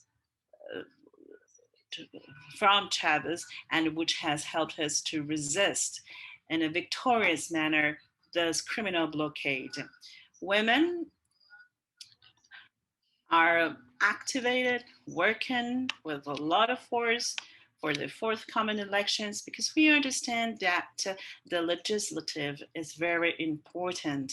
We understand the repercussions of that power. The legislative power in the hands of the opposition has been an excuse to justify a parallel government who has sabotaged our actions and which has had a negative impact on our society. And we have been fighting there along with all our people, the women of our people, seeking for alternatives, for food, for medicines, for technology, for organization. Due to the criminal impact of the blockade, who has targeted women especially because they want to nullify their actions within the community, and they want to reduce women to survival. This was their target, but they have not been able to break our willingness and our willingness to organize themselves in our communities because we understand all what is at stake. And this is part of the feminist Chavismo. We know that together, based on the collective actions, we can resist. And this has to do with our ancestors, which we vindicate today in our fights. The legacy from the indigenous populations who worked in the collectivity. Women have always been resisting ever since the colonial times, the Spanish empire, and now we are also resisting the US empire. This is part and parcel of our identity. And well, all of us, we have already started working, and we make reference to Commander Hugo Chavez's thoughts, because Hugo Chavez characterized our revolution as a socialist feminist revolution. And he asked from Venezuelan men to understand that if they wanted to be revolutionaries, they also needed to be feminist, because Commander Chavez understood that it was important to visibilize women, to fight for equality, to finish with patriarchal structures. And we are still debating these topics in some sectors that consider these ideas as a taboo, but we are gaining more spaces now. And without any doubt, in the new National Assembly, we will address many rights to protect women. And commander of our revolution gave us many spaces to do so. And this is the reason why we are today defending these ideas and these causes. We are actively working in all the campaign efforts. We are permanently activated in different parts of Venezuela. There are many women's meetings that are being held today. We are debating with the different candidates, discussing about feminist socialism, what are the priorities of our agenda, and within this space of a construction of laws. This has been present in the past, and now even more. Our laws are defended and advocated by women and are the result of the collective participation in the territories and the assemblies and big, small, medium-sized meetings, be they in a square and the streets and houses. We are building together. And now, well, we are facing the challenge of the social distancing measures, but the social distancing does not mean there is an affectionate distance. Venezuelan women, we are versed in many topics: oil, economy, sanitation, food, education, you name it. And now we understand also the importance of the use of many social networks for the emancipation and for the defense of the advocacy of the revolution. So there are many events and the social networks, and also events that we are conducting on the streets. And for us, it is a very important challenge, because politically speaking, one of the main tools that we have resorted to in order to face fascism and the right is mobilizations on the streets. So this is a typical campaign, because we cannot demonstrate on the streets. We are used to that. And those are spaces for solidarity, for meeting each other, for giving support to each other. But now we have to adjust to this new reality because of the pandemic. But anyway, we still work together. We are achieving our goals. We are confident that we will gain back the National Assembly on December the 6th, so that we can continue building feminist socialism and continue deepening on the laws which we can echo, and we continue to strengthen the social security system. When we say that women are participating in revolution, we're talking about all women, the elderly, and the advocacy of their rights the pensioners also, young women as well, in the defense of the reproductive and sexual rights. We are also addressing the impacts of the blockade on the purchase of contraception, and also the struggle to counter the violence. So we have been working very actively, but without any doubt, we need to strengthen our institutions so that we can reduce impunity to almost zero, because all women are important. All women need to be protected. All are necessary to build our revolution, and we need to continue forward. And of course, this implies deepening also the legislation, mostly in the communes. The commune needs to be feminist, otherwise it's not a commune. So we need to eradicate gender violence. We need to build a more equal society so that we can continue moving forward, and a very beautiful experiences that we can share today, because women are at the center of all these initiatives. Women participate in public policies. They participate in the humanized birth. There is a much more humanized birth in our country now. The topic of promoting the breastfeeding. Daniella said, also talked about gender equality, and breastfeeding is not a priority, but for us, it is a mechanism through which we can attain sovereignty and give the priority to loving acts. Breastfeeding is a loving act. But also, not only that, also the man's participation in this process, in this period of breastfeeding, supporting their women. So Chavez always used to talk about how women were going to save our planet, because he understood, as we understand, that we need to share our struggles, not only in Venezuela, but in the world. And the struggles for women are tantamount to the struggles for humanity. When in Venezuela, we fight and conquest new laws of labor or gender equality, just like any other laws are important, we need to continue deepening these laws, this legislation.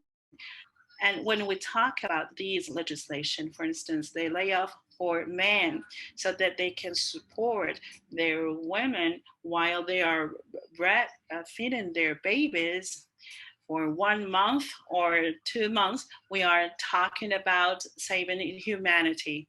Well, the time's up. Yes, I will finish soon.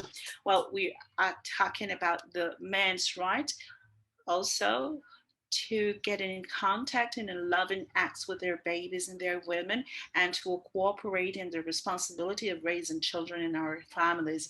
So, well, there are so many more elements I could say, but I would like to conclude saying that if there is experience that we can share with you, is that asymmetric war can be defeated. We can defeat imperialism. We only need to have a clear people, people who are aware of this, the importance of the decolonization, of having a society free of patriarchy, and to recognize our strategic objectives. Today, we are fighting to advocate or to defend the Bolivarian revolution, but not only for the revolution, but for the humanity at a time when we are seeing the a confrontation between humanism and savage practices. So thank you very much for the opportunity.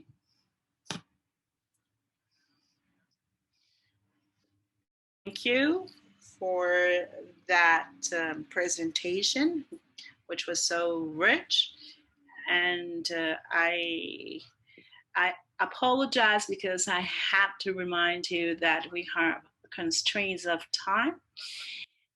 but we have a very rich panel today, and we'll still need to hear Alexis, who will finish today's panel. The idea is that after Alexis' presentation, I would like to ask you if you have questions, you should write them in the chat box or the question box.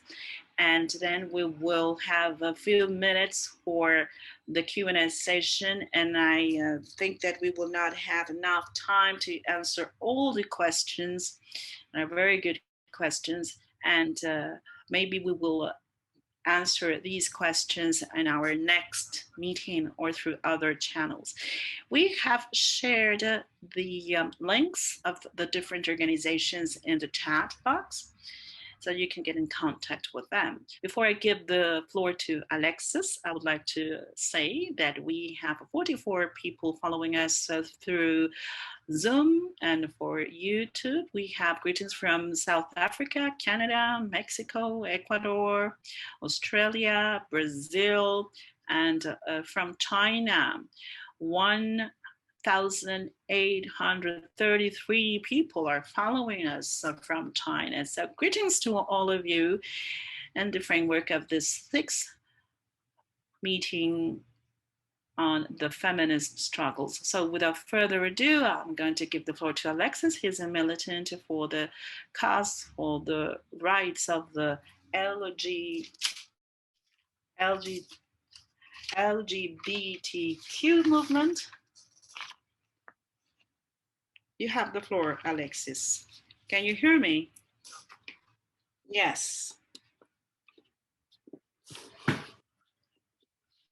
Well, my presentation is going to be brief because of the time constraints. First of all, I would like to thank the Global University for Sustainability, the Simon Bolivar Institute, our brothers and sisters from ALBA movements, and many thanks to Hernandez, who have made it possible for us to be here today to talk about sexual diversity.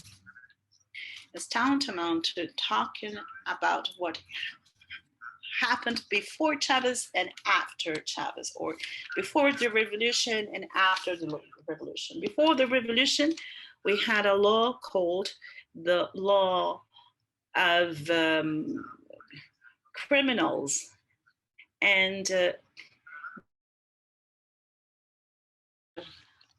all kinds of,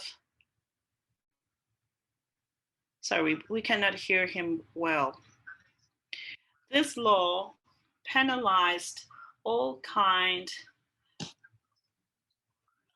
of sexual orientations that were against the good customs, and penalized people who had different confessions than the Catholic religion. Rock bands were penalized, communist members were penalized under this law, and also the right to hold meetings was penalized. And many trans and transgenders and gay population disappeared. They were disappeared. They alleged that they were trafficking with drugs, and they were put in jail, or they were accused of many counts and put behind bars in distant places. After the revolution, this law was eliminated. In 1999, there were many changes that took place regarding sexual diversity. Now we are included in Article 1 of the National Constitution, and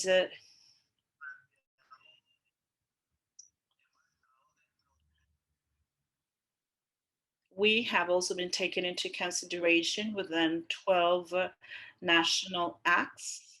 And the most recent is the Act Against Hatred and in favor of peaceful coexistence, where the state promotes respect to all communities, including the sexual diversity communities.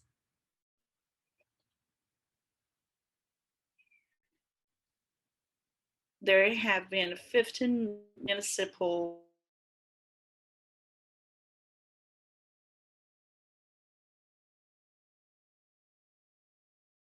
As of the year 2000, different marches and demonstrations were held that were supported and promoted by the Venezuelan state to demand our rights as an LGBTQ community.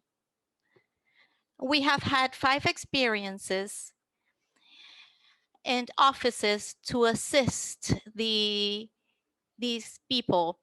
And of these experiences or these agencies, the one that is active is the one in the capital district. They perform street work, grassroots work in each one of the parishes of the capital city. Even though we have all these kinds of laws, and even though we are included in the laws, there is something very significant, and that is that we have a juridical architecture that doesn't allow to create the channels, the appropriate channels for the state to enforce those laws where we are included. For example, the change of names of the people is included from the gender point of view, but the registrars refuse to change the names, and there isn't a law that force them to comply with that law. Through the political participation of our community, we have recorded approximately about 37,000 communal councils, and approximately 30,000 communal councils have committees for gender equality that, besides talking about women, they also include the subject of diversity. They include it openly. Recently, or in a month approximately, we're going to have National Assembly elections, and we have approximately 7 candidates, and there are 3 of them who are part of the revolution. What are the pending tasks that we have from a sexual diversity point of view? First of all, we have to be recognized by the trans people. It is necessary for the Venezuelan state or for the government to force the Venezuelan state to comply with the change of the names of the trans people. We also have pending the subject of the recognition of the same-sex marriage, which is a fight that we are still have to undergo. We also have laws for trans women and men. There is a high level of unemployment for trans people due to the macho culture that does not accept. There are very few working spaces for our people. It is also necessary for the state to make progress on one pending task, and that is to open a wide debate regarding diversity in all its expressions, in schools, in universities, in institutions, in public and private companies. It is necessary to talk about sexuality, and we have a society that has a hard time talking about sexuality from an honest point of view. That is another pending task within the Venezuelan state and the government. And that task is to build the rules that allow us to approach all these types of laws that exist. With the blockade that the United States have enforced, more than 80,000 people with AIDS have been at risk due to this blockade. because it doesn't allow the state to purchase the materials or the supplies for the treatment of patients with HIV.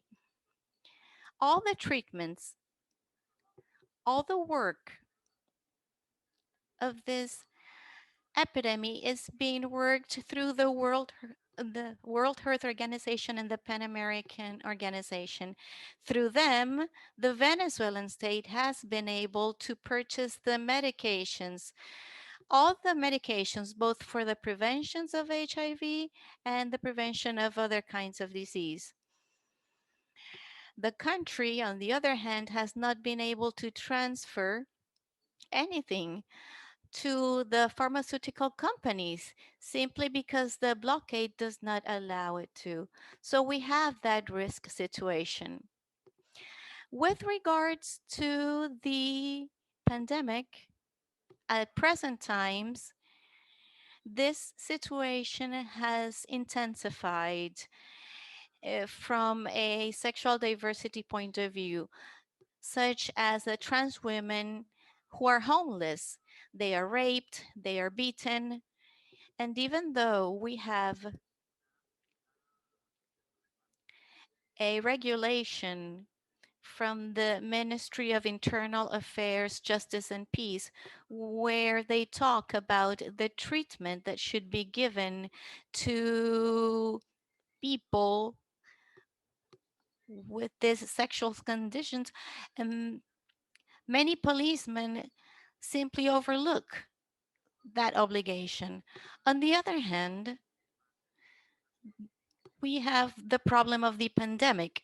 With the quarantine, the only employment spaces for transsexual people have been closed, such as discos, cafes, bars. So there's a huge level of unemployment simply because these kinds of cafes or discos, they cannot open their doors. So there are artists, there are waiters, waitresses, artists, hairdressers who have not been able to work. Apart from that, within the communal councils, where they don't work on the topic of sexual diversity because they don't want to, it is very difficult to have access to the CLAP program. So that is another problem that has been intensified, as well as unemployment within our community, the LGBTQ community. We also have one precarious situation, and that is that trans women majorly work in hairdressing salons. Others are forced, due to the macho system, to become prostitutes in the streets. These women, at present times, have assumed a new modality, which is to perform these types of acts of prostitution through websites, through web applications. And even though I do not agree with prostitution, they are protecting their lives through a virtual site. But in spite of this situation, they are still being extorted. They are still being attacked in the spaces where they are. So we are fighting on that. We are fighting against that, fortunately. There have been sessions and discussions in public institutions to attack the situations, but at the same time, there are practices that don't allow us to eradicate 100% this problem. The homoparental relationships, even though the heterosexual relationships or men and women relationship, there's always a gender-based violence. Within the homosexual relationships or lesbian relationships, there is also this type of violence. So whenever we're going to file a complaint, the juridical architecture still talks about the fact that we have a law to protect women. So a lesbian woman cannot file a complaint against her partner.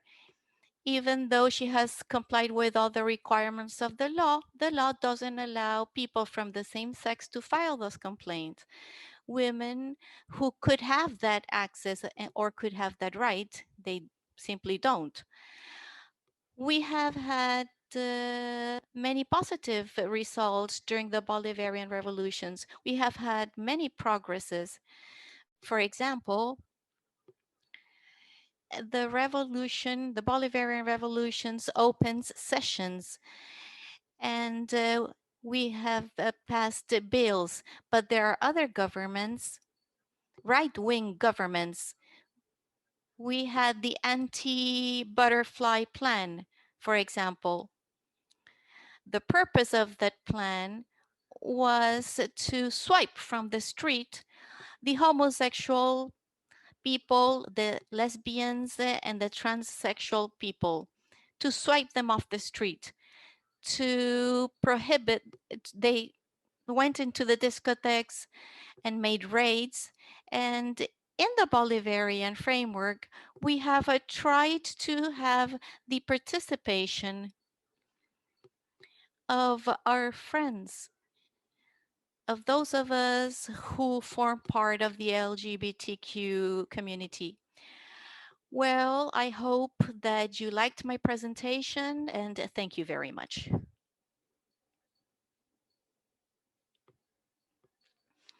Thank you, Alexis. Thank you, Alexis, for this intervention. It's been a pleasure. We appreciate the fact that your exposition or your presentation was short. So now let's take advantage of the time to read the questions and answers. And let's take some time to make comments. I now give the floor to Jade for her to read some of the questions made from China.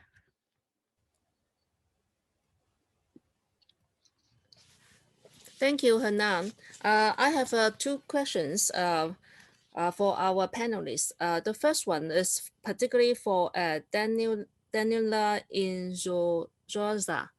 Yeah, you mentioned about the relations of slave and land law, and I would like to know land reform in what ways change this kind of material base, how the change of the land property relation in order to change the slave and the master, and in what ways a woman can play an important role in this kind of change of the slave and land law relations. Yeah, and because based on China's land revolution, women liberation also went along with the land revolution. Yeah, so in what ways women liberation also has a played in the process of land revolution? And the second question is for Anahí Arizmendi. You talk about the Women's Bank. It's a very rare experience. Could you elaborate more? When it starts, what is the scale, and how it works, particularly in the in now to confronting the sanction, how it works, and how you deal with the currency. Is this deal with the Bolivar, US dollar, or petrodollar? How it works? Yeah, so this is the question about the land and also about the bank. Thank you.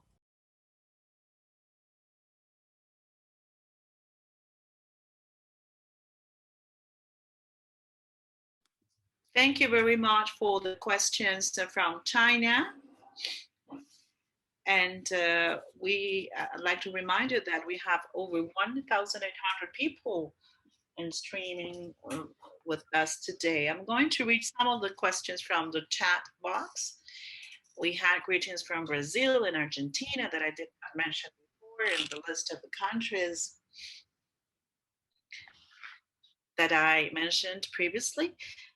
And I will suggest our panelists, since we have time constraints, please take note of all the questions. Some are addressed to some of the members of the panel, but I think that everyone can make comments. And since we have a few minutes, we will give you only 3 minutes for your intervention, for your participation. And then with our friends of ALBA TV, we are going to make a small video with comments from the panel, and we will play that at the beginning of the next session so that everyone will be answered, all questions will be answered.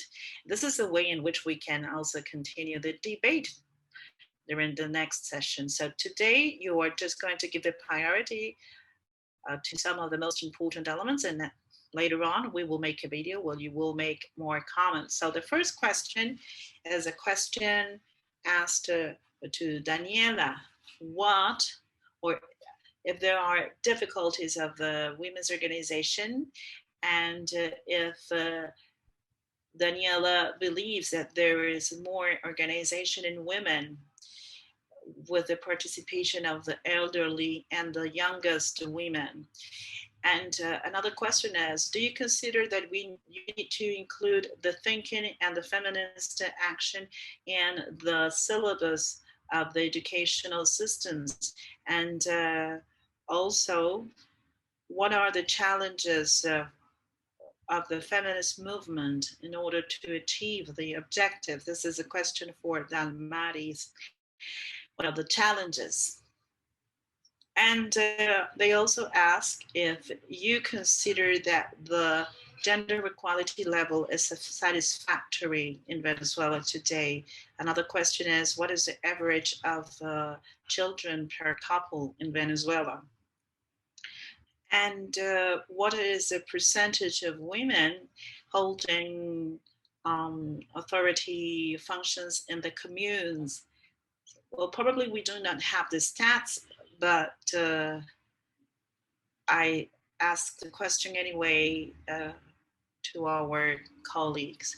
And Laura was asked how many women are participating in the National Assembly today? Where do they come from? If they are peasants, workers? And once again, questions are addressed to some of the panelists, but other panelists can also make comments if they wish to. Another question is the salary, the wages are the same for men and women today in Venezuela? And someone asked Laura, what are the characteristics and the criteria to define a feminist man? Socialist feminist is the same as the Afro-descendant feminist or as the indigenous feminist? And another question is, what is the strategic importance? Well, what is the strategic importance of the elections and participation of women in the elections? And what are women's strategies? And how does the right changes some of the laws? How have they been changing the laws which has an impact on women? Someone else asked, what are the aspirations of the feminist movement? This was a question for Anahí, but the others can also answer. In order to promote a pluripolar world and the people's diplomacy. And the last question is, are women leading the struggle for the land property and the fight against feudalism? And are there any laws supporting women's participation? Because since women are leaders in the communal processes and the construction of the popular socialism, they are also asking if there are other laws that could be pushed, or is there any other kind of legislation that can be pushed in order to achieve these goals? There are a couple questions, one in Mandarin, and they will read it for us.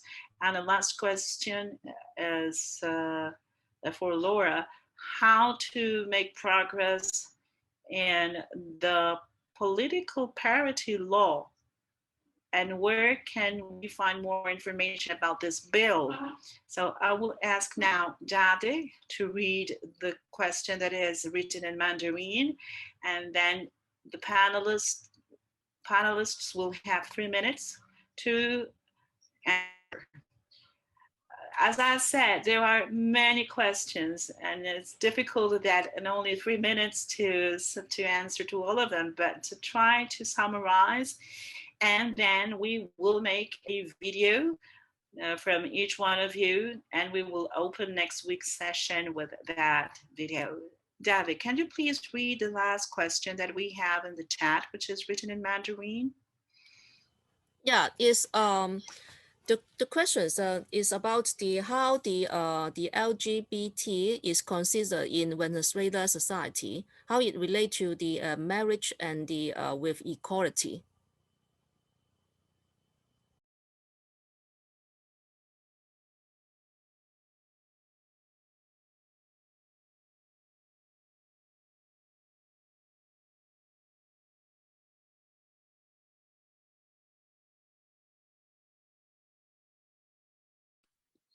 Well, so let's start. Let's try to be brief, and I'll ask all our panelists to be brief. We have a time constraint, so Daniella, you start. Hello, once again to all of you.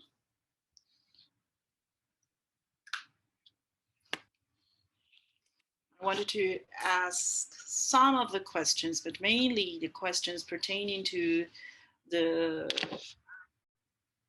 land possession. We have had several agrarian reforms. They were never, I mean, they were never enacted properly because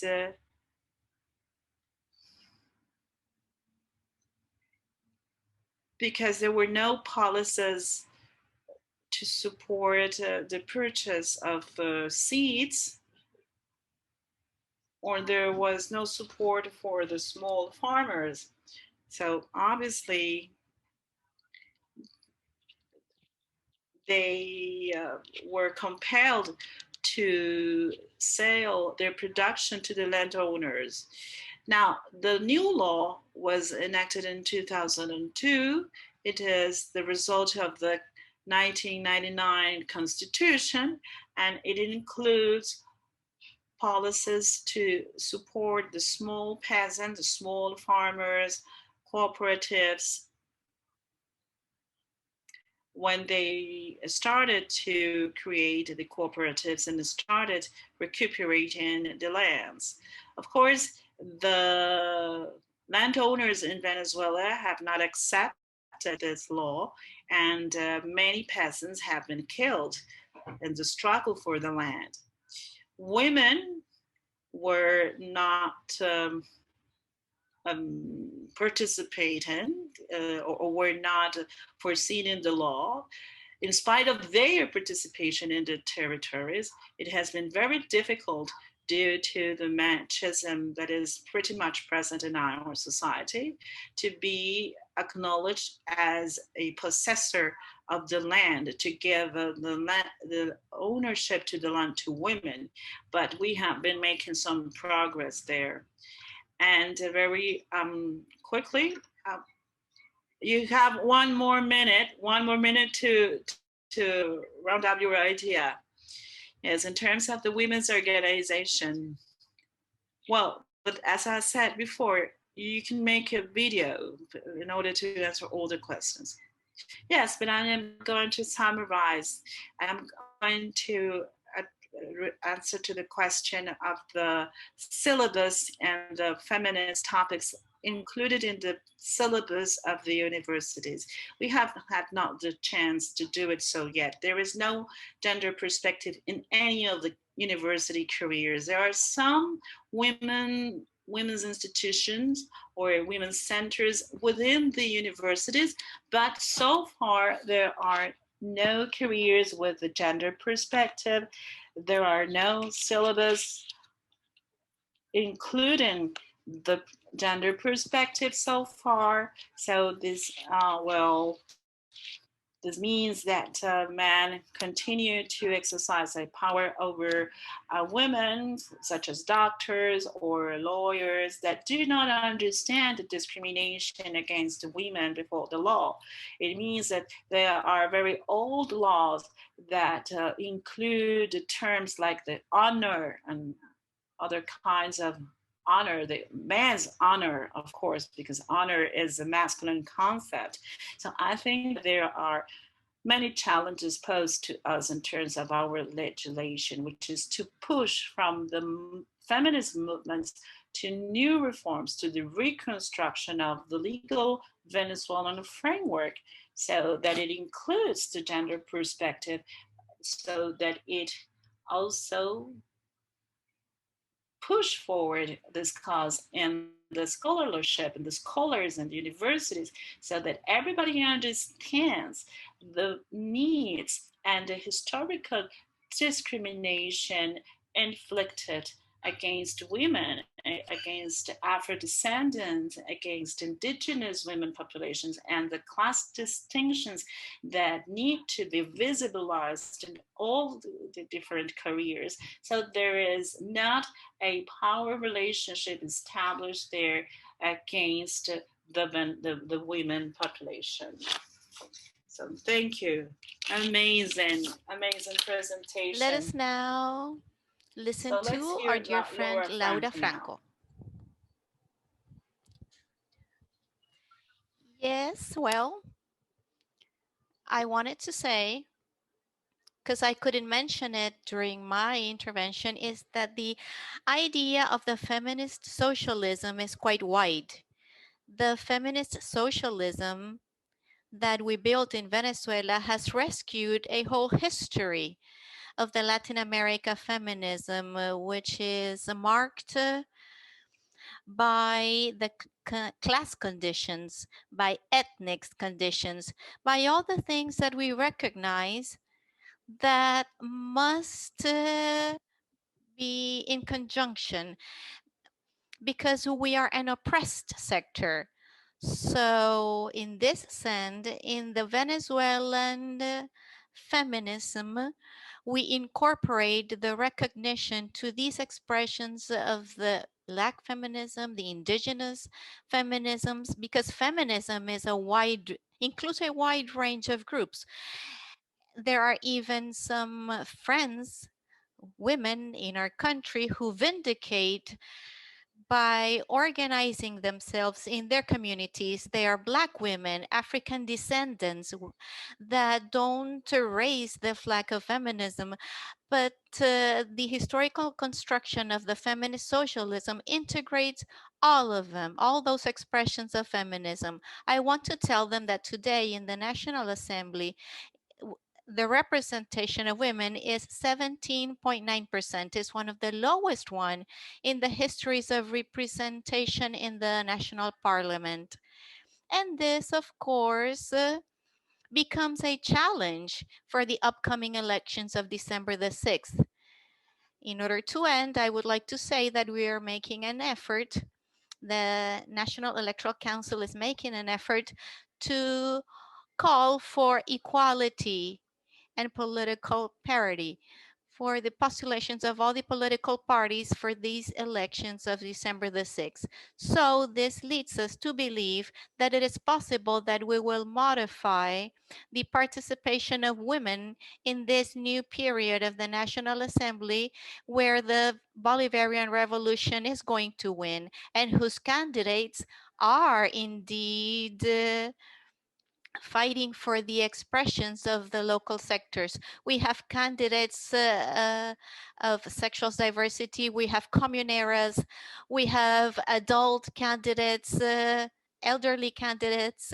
So we are actually going to have our representation, the representation of women who work hard, who are peasants, and we're going to be represented in this new period.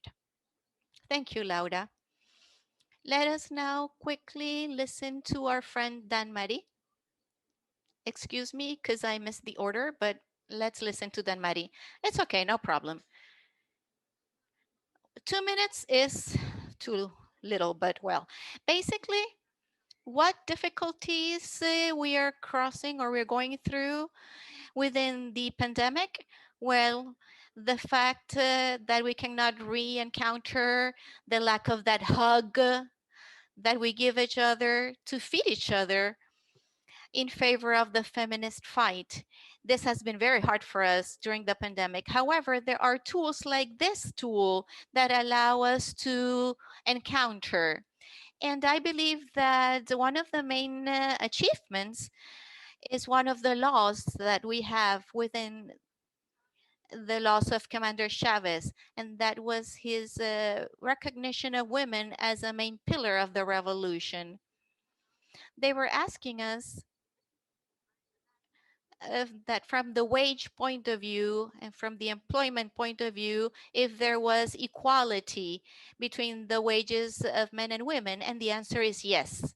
We are one of the countries, one of the few countries that has a proper regulation and is based on equality on wages, monthly wages of our work. Main challenges, what are the main challenges for the social and reproductive rights is a decriminalization of abortion. This is something that must be included in the agenda of the upcoming National Assembly because we must guarantee the right to decide and the right to have a proper family planning for the exercise of an autonomy. And obviously, the topic that has to do with the generation of the conditions for having access to contraceptive methods and medications that will allow us to have this autonomy so that our women can have free access to them. We want the public policies that have been deteriorated to be somehow fixed so that we can solve the obstacles and so that we can have more access to medications and contraceptive methods for most of the women, for most of the sectors. So, well, I want to send you a hug. And what we want in Latin America is to create a network, a strong network that is perfectly triangulated and that we can build a feminist socialism, mainly here in our country. So I would like to greet you from the state of Mérida, Venezuela, and I send you a hug. Thank you, Danmarys. Excuse me. I would like to excuse myself because we're going a bit too fast, but well, in the end, we're going to make a proper closure. Anahí, you have 3 minutes.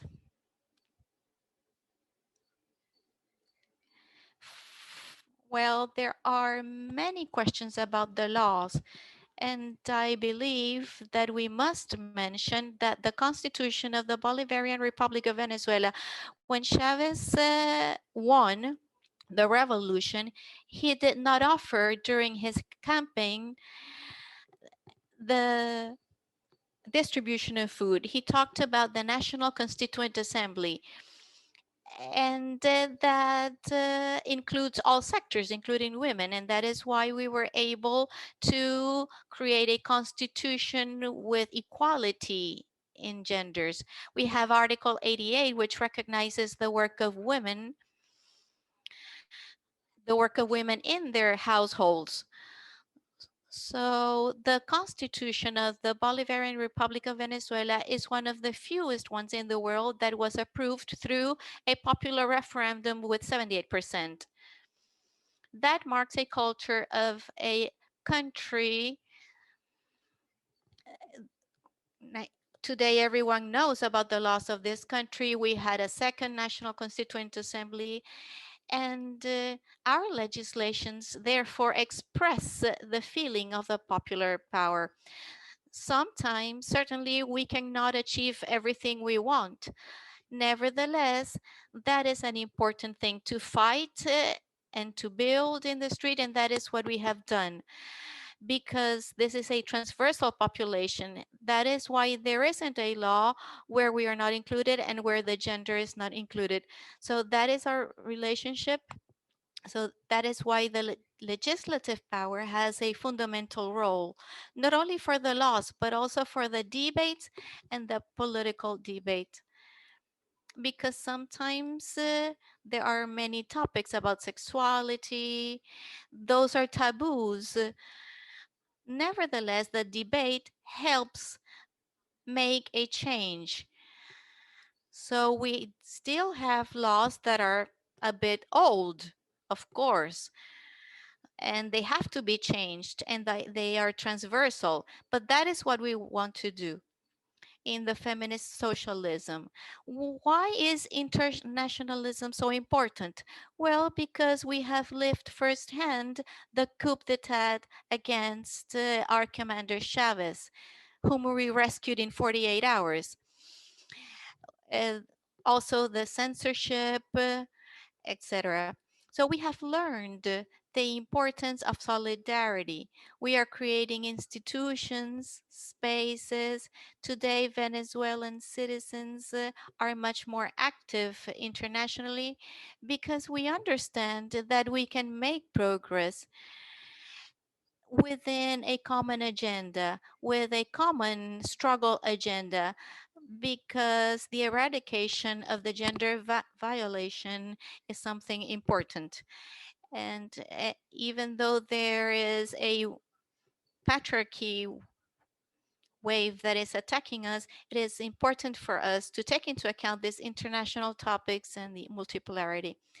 And obviously, the challenges of the National Assembly, apart from the defense of the homeland, has to do with the communal state, because it's a state that we must build where women must be protagonists, and they have to be visible, they have to be recognized, and of course we have to show our view of an egalitarian world of the new state that we must build. Thank you very much, Anahí. Well, next we give the floor to our friend Alexis Bolivar.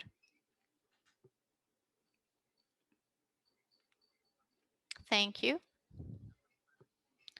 The question has to do with equalitarian marriage. Well, more than getting married or more than having one person expressing love to another human being, that is not like the most important thing. The right to marriage is important because it has to do with social justice. The right to have access to a household, to social security for my partner, for myself, the right to have health aid. So it's more a matter of social justice. In the year 2011, there was a figure that indicated that there were from 4,000 to 6,000 homosexual couples or relationships in Venezuela. Of course, there are moments like when we separate, uh, there are no instances where we can deal with our separation from the economical point of view. So we must have a sincere structure that can give us that protection. At present times, many people that are in homoparental relationships are doing something that is called private contract among people. They make a contract with a lawyer and they protect their assets, but that only approaches the topic that has to do with assets, but it doesn't include topics like health and social security. That is something that is very much needed nowadays. Now that we are suffering a blockade from the United States, and with the topic of the pandemic, the processes of the homoparental relationships get more intense. The fight of sexual diversity has its pros and cons. Of course, we have more pros than cons within the revolutionary space. But actually, to tell the truth, we have had that inclusion. Uh, inclusion, Afro-descendants, people with disabilities, indigenous people. We are diverse, and the Bolivarian Revolution have worked under the optic of cultural diversity and sexual diversity. I believe this is a pathway, a road that we have taken little by little, but with a lot of strength. I believe that the right wing will never provide us so many advantages, so many benefits and spaces for debate and reflection like the revolution has done. Well, thank you very much, Alexis, for your intervention. Thank you, everyone, for your time. Thank you, all the lecturers, the interpreters, the team, the organizing team. Thank you to our sisters in China. Today, the session was quite productive. We are going to close this meeting with a commitment that the lecturers were going to send us a video with their answers, with their comments, and, well, the replies to the questions that were asked to them. Based on those questions, so we are going to share a video on the next session. The next session will be focused on the fight for the alternative media, part of what has been the revolution. So, well, now I would like to thank you again, all the persons and the people who are here, and we say goodbye with the strength of the from the people of Bolivia who are in the street. Evo is now conducting a caravan. He's going town per town in Bolivia until he reaches La Paz. So here we say, hooray to Bolivia. Hooray to Bolivia.